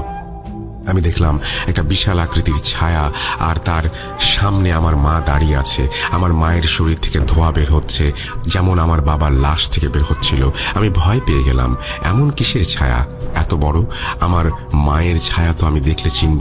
এটা কি তাহলে? এর মাঝে আমার বোন বেরিয়ে এলো রুম থেকে।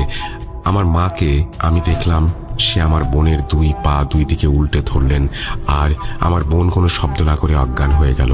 আমার মা হেঁটে হেঁটে রান্নাঘরের দিকে পা বাড়ালেন। আমি ওনার পিছু পিছু গেলাম। আমি দেখলাম আমার আম্মু একটা ছুরি নিয়ে আমার বোনের গলার দিকে এগিয়ে যাচ্ছেন। আমি দৌড়ে আমার আম্মুকে ধাক্কা দিয়ে ফেলে দিলাম, আর আমার বোনকে কোলে তুলে নিয়ে আমার রুমে এসে দরজা বন্ধ করে দিলাম। বাইরে থেকে আমার মায়ের পুরুষ কণ্ঠ, আমার কাজে বাধা দিয়েছিস, এই সমস্ত আরো অনেক কিছু সাবিত লিখেছে, সেগুলো আমি আর পড়লাম না। এবং তারপরে কোনো রকমে সেই রাতটি পার হলো। পরের দিন সন্ধ্যাবেলায় হুজুর এলেন আমাদের বাসায়। ওনাদের সাথে আজ নতুন 3 জন মাদ্রাসার ছাত্র। হুজুর আমাদের সবাইকে একটা জায়নামাজে বসালেন। উনি নিজে আমাদের সামনে বসে দোয়া পড়তে থাকলেন। একে একে আমাদের সবাইকে পানি পড়া খাওয়ান উনি। পানি পড়া খাওয়ার পর আমার কেমন যেন মাথা ঘুরছিল, কষ্ট হচ্ছিল। এরপরের ঘটনা আমি শুনেছি আমার বোনের কাছ থেকে। আমার বোনের ভাষ্যমতে সেদিন সন্ধ্যাবেলায় সব প্রশ্নের সমাধান হয়েছিল। কেন আর কি কারণে আমার বাবা মারা গেলেন আর আমার সাথে এমন হয়েছে, সবকিছুর জট সেদিন খুলেছিল। শুনুন আমার বোনের ভাষায়। পানি খাওয়ার পর কামাল ভাইয়া কেমন যেন গড়গড় শব্দ করছিল। হুজুর আমাদের সবাইকে জায়নামাজ থেকে উঠে যেতে বললেন। আমরা সবাই গোল হয়ে পানির সাথে আতর নাকি যেন একটা মিশিয়ে একটা লাঠি দিয়ে ভাইয়ার চারপাশে একটা বৃত্ত এঁকে দেন। উনি বলেন, ভাইয়ার ভেতর শয়তানের বাস আমাদের বাবা মারা যাবার পর থেকেই। এই কারণেই নাকি হুজুরের বাসায় সেদিন হুজুর ভাইয়াকে ঢুকতে বারণ করেছিলেন। যদি শয়তান কাজ করার সব পদ্ধতি জেনে যায় তাহলে তো প্রতিরোধ করতে পারবে। এই বলে হুজুর ভাইয়াকে বাসায় ঢোকার অনুমতি দেননি। হুজুর ভাইয়াকে কিছু বললেন না। উনি নিচের দিকে তাকিয়ে শুধু একটা প্রশ্নই করলেন, কেন কেন করেছেন এই কাজ? এই কথা শুনে আমার চাচা রেগে গেলেন আর বললেন, ছোটবেলা থেকেই শুনেছি ছোট ছেলেরা আদর বেশি পায়। কই, আমি তো পেলাম না। আব্বা মারা যাবার আগে আমার নামে কানাকড়িও দিয়ে যাননি। কেন? আমি নেশাগ্রস্ত ছিলাম বলে? আমার কি অধিকার নাই?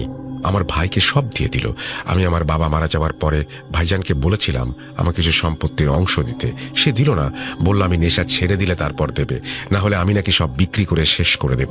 আমার ছেলে মেয়ে নেই, পরিবার নেই, আর তাই আমি ওর উপরে কালো জাদু করেছি। কি দিয়ে জানেন? যে জিনিসটা আমার বাবা ঘৃণা করতো, নেশা, সিগারেট, কালো জাদু করেছি সেটা দিয়ে। এরপর তিনি আরো অনেক কথা বলেছেন এবং শয়তানকে পুরস্কার হিসেবে 14 পুরুষ অর্থাৎ আসন্ন উত্তরাধিকারের মৃত্যুর জিম্মাও তিনি দিয়েছেন। এই বলে তারপর তিনি অনেক কথা বলেন এবং তিনি আরো বলেন যে আমি ওকে মেরেছি, তারপরে ওর ছেলেকে ধরিয়েছি এই জিনিস। কাল সন্ধ্যায় আপনি এসে বললেন আজ কাজ করবেন, তাই আমি কোনো রিস্ক নিতে চাইনি। রাতেই মেরে ফেলতে চেয়েছিলাম সবাইকে, তাই শয়তানকে আহ্বান করতে এসেছিলাম রাতে। কিন্তু আপনি ভালো বুদ্ধিমান হুজুর, বাসা বন্ধ করে নিজের জিন দিয়ে গার্ড দিয়েছিলেন।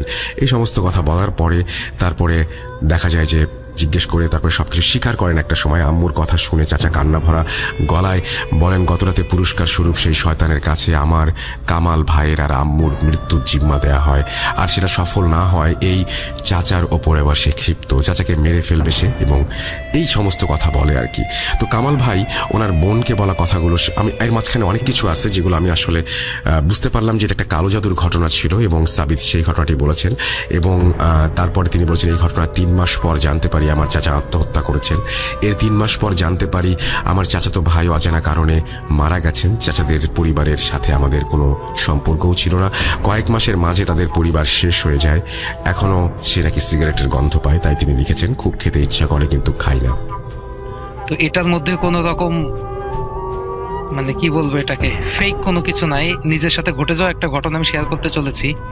তো আমি ঘটনাতে চলে যাই কথা না পেঁচিয়ে। তো ঘটনাটা হচ্ছে 2014 থেকে 15 সালের দিকে মেবি, আমাদের ঠিক সময়টা মনে নাই। তখন আমি এইচএসসি পরীক্ষা দিব। হ্যাঁ, পরীক্ষা তখনও হয় নাই, পরীক্ষা দিব আমি। তো শুরুতেই বলে রাখি, আমি আগে 5 ওয়াক্ত নামাজ কালাম করতাম, এখনো যদিও করি তবে একটু কম হয়ে যায় আর কি, মাঝে মাঝে অনেকগুলা মিস যায়। তো যাই হোক, আগে 5 ওয়াক্ত নামাজ কালাম পড়তাম। এমনও সময় গেছে আপনার মাঝে মাঝে আমি মসজিদে আজান দিতাম, মুয়াজ্জিন সাহেব এসে বলতেন যে আজকে আজান দিবা, তুমি দিতে চাইলে দাও। তো শখ করে আর কি সে সময় আজান দিতাম, মানে এগুলোর প্রতি খুবই একটা টান ছিল। কারণ সেই সময় তো আচ্ছা, শুরুতে তার আগে আমি আরেকটা কথা বলে নিই। আমার বাসা হচ্ছে যে চুয়াডাঙ্গা জেলার দর্শনাতে, নাম শুনেছেন হয়তো বা অনেকেই, এটা খুলনা বিভাগের মধ্যে পড়ে। আর আমার নাম হচ্ছে যে সামিউল।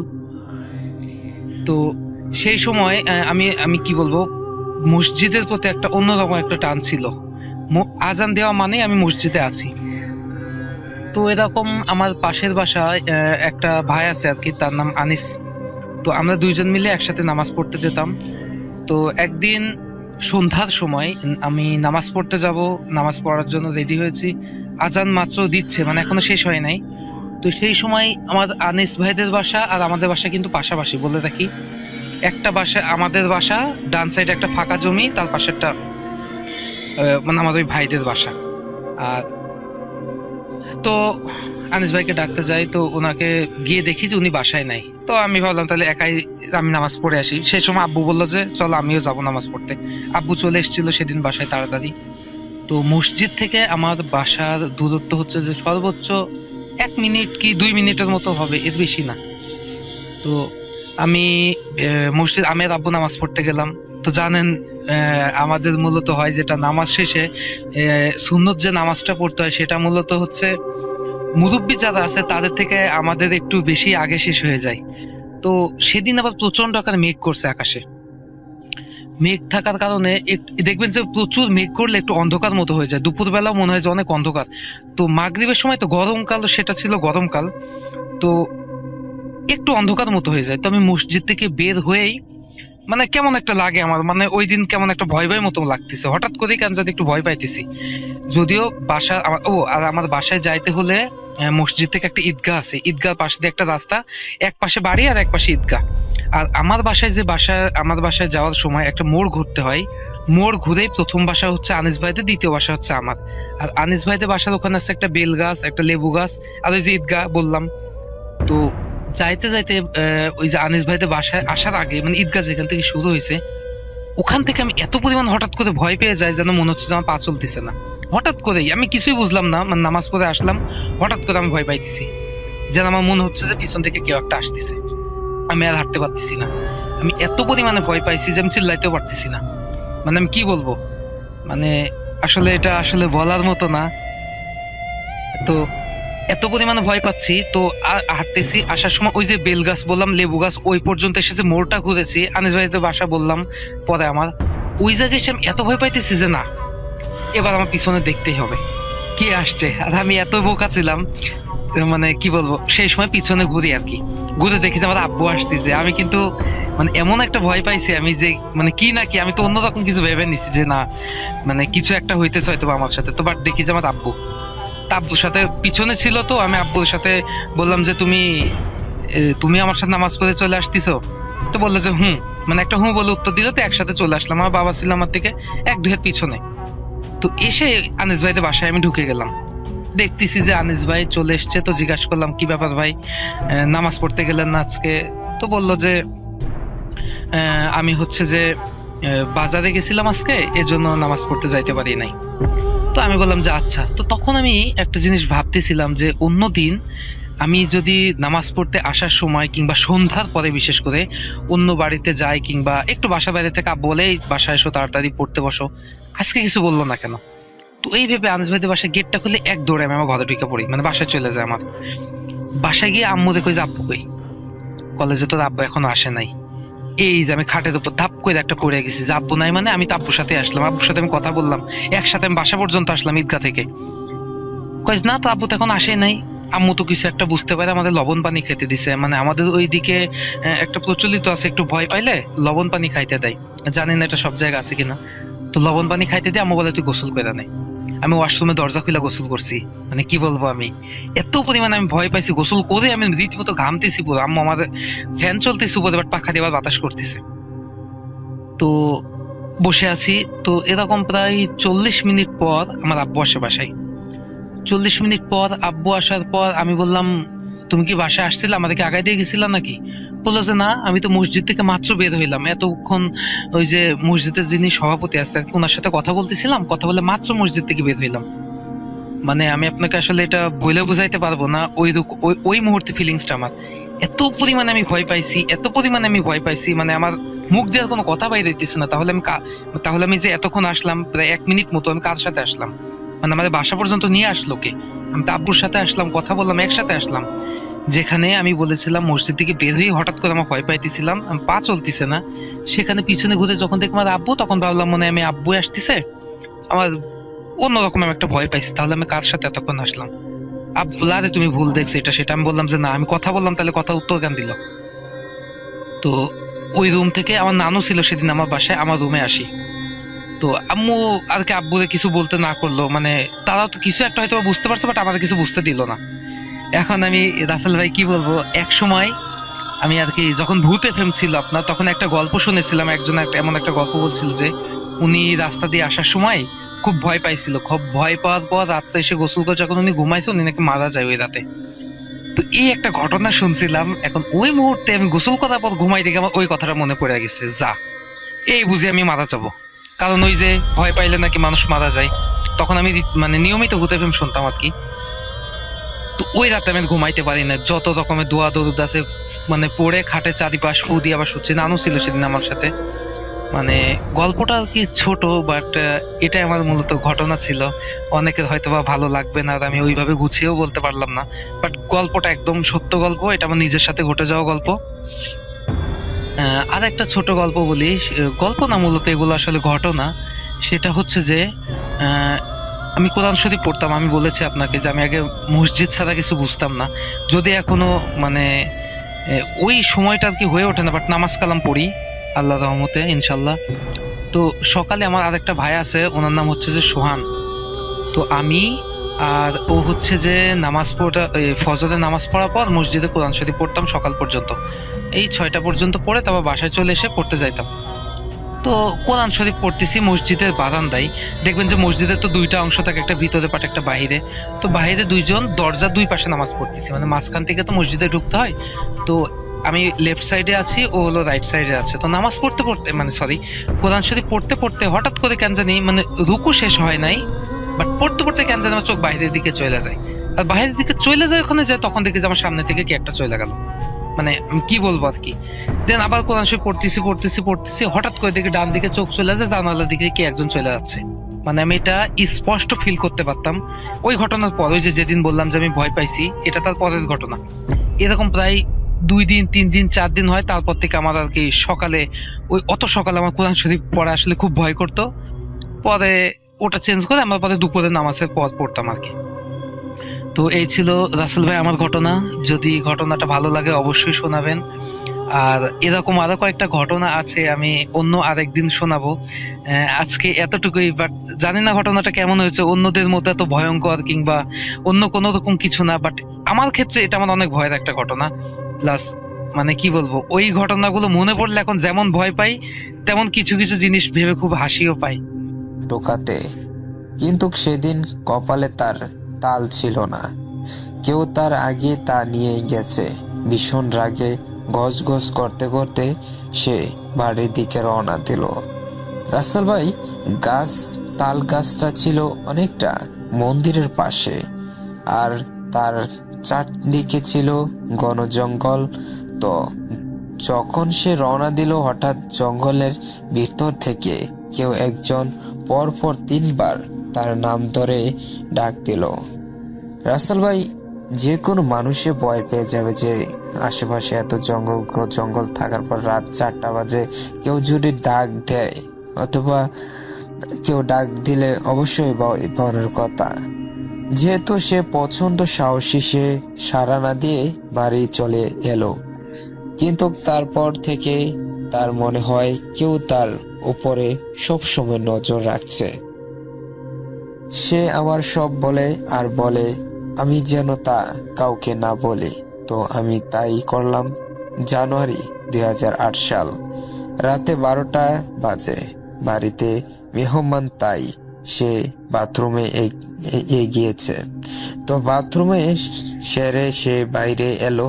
হঠাৎ লাইটের আবছা আলোয় সে দেখতে পেল একটি মানুষের মতো অবয়ব তার সামনে দিয়ে পূর্ব থেকে পশ্চিম দিকে চলে গেল। যেহেতু গভীর রাত, সে ভাবলো হয়তো চোর এসেছে, তাই কাকু তার পিছু নিল। তাদের বাড়িতে চার গাছ চারটে ওই জায়গা থেকে ভীষণ চিৎকার আওয়াজ শোনা যায়। অনেকেই ওই জঙ্গলে রাত 11টা বাজে বাথরুমের কাজ সেরেতে যাওয়ায় অনেকেই ভয় পেয়ে এসেছেন। রাসেল ভাই, রাত 10টার পরে ঘরের বাইরে অনেকেই পারেন না। কাকুর কথা আজও খুব মনে পড়ে, আর মনে পড়ে ওই ভয়ঙ্কর রাতের কথা। কাকুর মৃত্যু আজও আমাদের কাছে রহস্য। আরো অবাক লাগে, একবার থুথু দিলেই কিভাবে একজন পরিপূর্ণ বয়স্ক মানুষ পুরোপুরিভাবে ভিজে যায়, এরপরে তার মৃত্যু হয়। রাসেল ভাই, এটি একটি সত্য ঘটনা। বিশ্বাস করা বা না করাটা সবগুলো লিসানারদের ব্যাপার। এই ঘটনাটি যদি সিলেক্টেড নাও হয় রাসেল ভাই, আমার কোনো দুঃখ নাই, কেননা আপনি তো শুনবেন আমার ঘটনাটা। তো রাসেল ভাই, এই ছিল আমার ঘটনা। আর আমি এত গোছায় আফনান ভাইয়ের মতন বলতে পারি না, তাই প্রথমে ঘটনাটা আমি শোনার পর আমি এটাকে লেখার পর আমি এটাকে পরে আপনাদের কাছে শেয়ার করি। তো আমার বাবা একজন ব্যবসায়ী, আবার মাঝে মাঝে আপনার একটু ওই যে কবিরাজি করে, ওইসব মানে প্যারানর্মাল অ্যাক্টিভিটিসের কাজগুলা করে মাঝে মাঝে। তো আমি যখন ছোটবেলায় ছিলাম, মানে ছোট থাকতে, হয়তো তখন 4-5-এ পড়ি, তখন আমার সাথে জিন বা ভূত তখন আমার আসর করে। তো আমি একদিন বিকালবেলা, আমার একটা অভ্যাস ছিল যে আমি আমার ওই যে জমি চাষ করে যে পাওয়ার টিলার যেগুলা আমাদের এই জায়গায় বলে পাওয়ার টিলার বলে, ওই ট্রাক্টর বলে অনেক জায়গায়। তো ওগুলার যখন জমিতে চাষ দিত, তো তখন প্রায় সময় আমি বিকালবেলা চলে যেতাম ওগুলা দেখতে। তো এরকমই প্রায় সময় যেতাম। তো একদিন ঠিক সন্ধ্যার আগে এক জায়গায় জমি চাষ করতেছিল, তো আমি একাই ওই জায়গায় চলে গেছি। তো হঠাৎ করে যাওয়ার পরে সেই জায়গা থেকেই আমার মানে ওই যে খারাপ জিন বা আত্মা আমার সাথে সাথে প্রবেশ করছে আমার শরীরে। তো তখন তো আমি ছোট ছিলাম, তত বুঝতাম না। তো যেই দিন এই ঘটনা ঘটলো, তো সেই দিন আমি বাসায় চলে আসছি। আসার পর রাত্রেবেলা, আমি তখন ছোট ছিলাম, তাই আমার বাবা মার সাথেই ঘুমাইতাম। তো রাত্রেবেলা আমি হঠাৎ করে বাবা মার পাশ থেকে উঠা মানে দরজা খুলে একাই বাইরে চলে যেতেছে। তো যখন আমার বাবা মা দরজা খোলার আওয়াজ শুনছে, তো তখন মানে উঠছে, উঠা আমার ধরছে যে কিরে তুই কই যাস। তো তখন মানে আমার সেন্স ফিরে আসছে। মানে তখন আমি বুঝতে পারি নাই যে আমি কি একা একা কোথায় যাচ্ছি, ঘুমের মধ্যে হাইটা যাইতেছি। তখন আমার কোনো হুঁশ ছিল না। তো তখন বাবা এত কিছু জানতো না, তখন বাবা এখনো এইসব বিষয়ে সম্পর্কে অত ভালো জানতো না, তখন নতুন শিখতেছিল। মানে বাবার একজন ওস্তাদ ছিল, তার থেকে শিখতেছিল। তো সেই দিন বাবা আমাকে মোটামুটি ঝাড়ফুঁক কইরা ঘুম পাড়ায় দিছে। তো আমি আর সেই দিন আর মানে রাত্রেবেলা বের হইনি। তো আবার এরকম 2-3 দিন ভালো ছিলাম। তো হঠাৎ করে আবারও এরকম একদিন রাত্রেবেলা আমি স্বপ্ন দেখতেছিলাম যে আমারে মানে কে যেন ডাকতেছে যে আয়, ওই জায়গায় জমি চাষ করতেছে, তুই আয়, তুই আর আমি একসাথে যাব, চল। পরে আমি ঘুমের মধ্যে উইঠা উইঠা চলে গেছি বাইরে। সেদিন আমার মা আর বাবা মানে টের পাইনি, মানে তারা গভীর ঘুমে আচ্ছন্ন ছিল, সেদিন আমি টের পাইনি। পরে তারা বের হয়েছে, বের হয়ে অনেক খোঁজাখুঁজি করতেছিল। খোঁজাখুঁজি করার পরে যায় মানে কিছু দূর যাওয়ার পরে দেখলো যে আমি একলা একা একা হাঁটতে হাঁটতে রাস্তার মানে আমাদের বাসায় একটু দরজাটা মানে ওই যে দরজা বলে বা রাস্তা বলে আমাদের গ্রামের ভাষায়, তো এটা একটু অনেক দূরে। তো তো আমি হাইটা হাইটা প্রায় মানে পাকা রাস্তা ছিল সামনে, ওই রাস্তার কাছাকাছি চলে গেছি। তো তারা আমাকে নিয়ে আসছে। তো আমি আসতে চাইনি, আমার জোর করে তারা নিয়ে আসছে। আমি তাদের মানে তারা দুইজনে, আমার এত শক্তি শরীরে যে মানে তারা দুইজন আমার সাথে পারতেছে না। পরে আমার বাবা ওই জায়গা থেকে নিয়ে আসছে, নিয়ে আইসা আসার পরে মানে আমি বলতেছি যে না আমি বাইরে যাব, তোমরা আমার আটকায়ও না, আমি যাব, আমি ওইখানে যাব, আমি ওই জায়গায় আমার ডাকতেছে। পরে আমার নিয়ে আসছে। আসার পরে আমার বাবা ঝাড়ফুঁক করার সময় মানে আমার দুইজনে ধরে রাখতে পারতেছে না। পরে আমার ওই সময় কাকা ছিল বাসায়, তারপর আমার বোন ছিল, আমার ভাই ছিল, তারা 3জনে আমাকে ধরে রাখছে। তাদের আমি এত জোরে ঝাটকা মারছি যে মানে বলার বাইরে, তারা এপাশ ওপাশে যায় পড়ছে, এত শক্তি। পরে আমার বাবা একটা বোতল নিজের হাতে নিয়ে কি যেন ঝাড়ফুঁক করলো, করার পরে মানে আমি আবার আগের মতো সুস্থ হয়ে গেলাম। তো যখন আমি সুস্থ হয়ে গেলাম তখন মানে আমাকে আমার বাবা বললো যে এই ঘটনা এরকম। তো এরপরে আমার বাবার যেই ওস্তাদ ছিল, মানে যে মানে বাবা যার থেকে শিখতেছিল এইসব জিনিসগুলো, তো সে মানে তারে ডাকছে। তো সে বললো যে একদিন আমি আসবো, মানে আয়শা তোমার ছেলেকে মানে ঠিক করে দেবো। তো তার 1 দিন না 2 দিন পরেই, এর মধ্যে আর কিছু হয় নাই, তার 1 দিন না 2 দিন পরে তিনি আসছে। আয়শা মানে ওনার প্রসেস মতো উনি একটা গামছা নিল, নিয়ে আমার মাথার উপর কি যেন একটা রাখলো, রাইখা ওই যে ধূপ থাকে না, ওই যে হিন্দুরা জ্বালায় যে, ওই ধূপ দিয়ে মানে আগুন জ্বালায় মাথার উপর, তারপরে ওগুলা মারতেছিল। এরকম করার পরে কিছুক্ষণ পরে আমি সেন্সলেস হয়ে যাই। তারপরে আমার মানে এই সমস্যা চলে যায়। তো এভাবে ভালোই কাটতেছিল দিন। বাট হঠাৎ করে একদিন আমার রাস্তা দিয়ে দুপুরবেলা হাঁটতেছিলাম। তো ওই যে হয়তো আপনি জানেন মানে এরকম অনেক ঘটনা ঘটে যে 3 রাস্তার মধ্যে অনেক সময় যে যক্ষ টক্ষ থাকে বলে অনেকে বলে, অনেকে আবার বিশ্বাস করে না। বাট যারা বিশ্বাস করে তো তারা জানে, তারা বিশ্বাস করে। তো হঠাৎ করে আমি রাস্তা দিয়ে হাঁটতেছি দুপুরবেলা।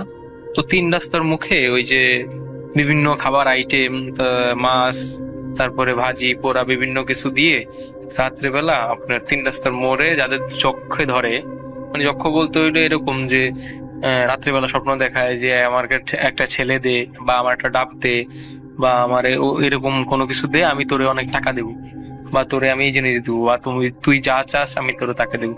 তো ওরও তাই দিব। ওরকম হঠাৎ করে সে আমাকে মানে আমি ওই রাস্তা দিয়ে হাঁটতেছি, তো ওই যেই ভোগ দিছে বা খাবার দিছে সেই জায়গায় আমি ওই জায়গায় পাড়া দিছি। তো দেওয়ার পরে ওই জায়গা থেকে সে আমার মানে সাথে নিছে, মানে আমার লগ নিছে, আমার মধ্যে সে প্রবেশ করছে। তো সেই দিন রাত্রেবেলা থেকে আমি স্বপ্ন দেখা শুরু করলাম যে একটা লোক আমার গলা টিপে ধরে রাত্রেবেলা আইসা, মানে আমি অনেক ছাড়ানোর চেষ্টা করি কিন্তু সে আমার ছাড়ে না, সে আমার ছাড়তেছে না। আমি যত আমার মা বাবাকে ডাকতে চেষ্টা করি বা আমার সৃষ্টিকর্তার নাম নেওয়ার চেষ্টা করি, কিন্তু আমি কিছুতেই পারি না।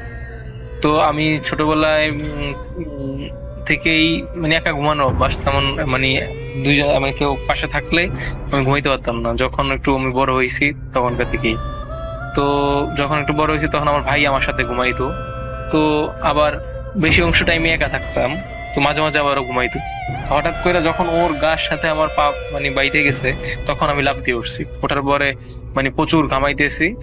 তো ঘামানোর পরে দিয়ে আমি মানে গলায় হাত দিয়ে দেখতেছি যে আসলে কিছু হয়েছে কিনা। পরে আমার ভাই আমার দেখলো যে আমার গলা লাল হয়ে গেছে। পরে সেদিন রাত্রেবেলা আমি ভয়ে আমার মানে আমার মা বাবার সাথে আবার চাই ঘুমাইলাম।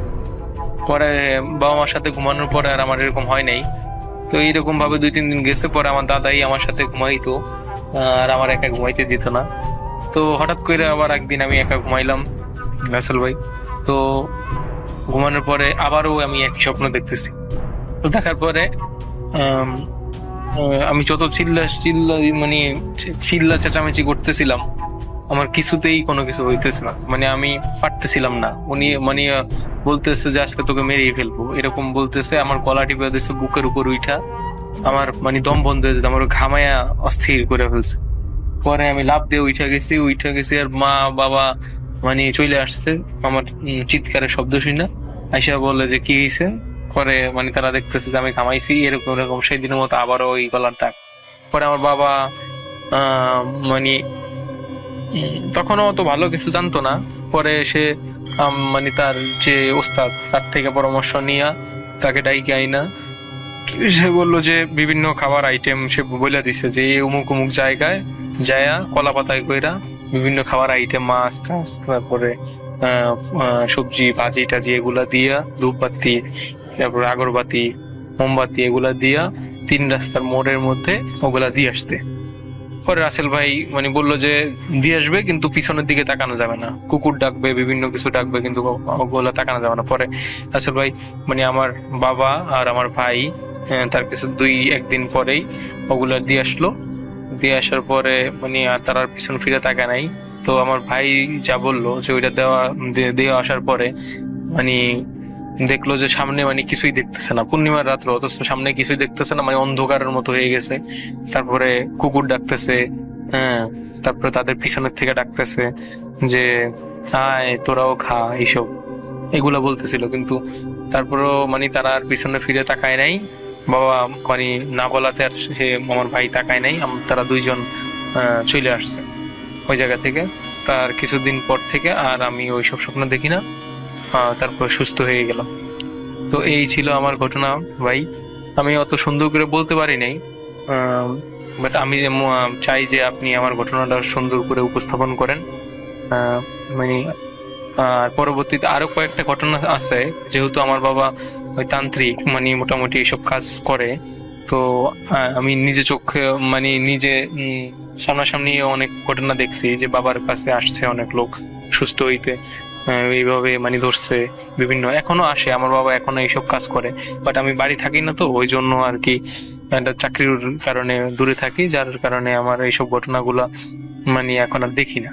বাট যখন বাড়ি থাকতাম তখন এরকম আরো অনেক ঘটনা দেখছি, আরো এরকম ঘটনা আছে। এরপরও আমি একদিন নিজেও দেখছি, আমার সাথেও আরো ঘটনা ঘটছে। তো আমি চাই যদি আপনি এই ঘটনাটা সুন্দর করে গুছায় মানে বলেন, তো পরবর্তীতে আমি আবার ঘটনা আপনাকে পাঠাবো।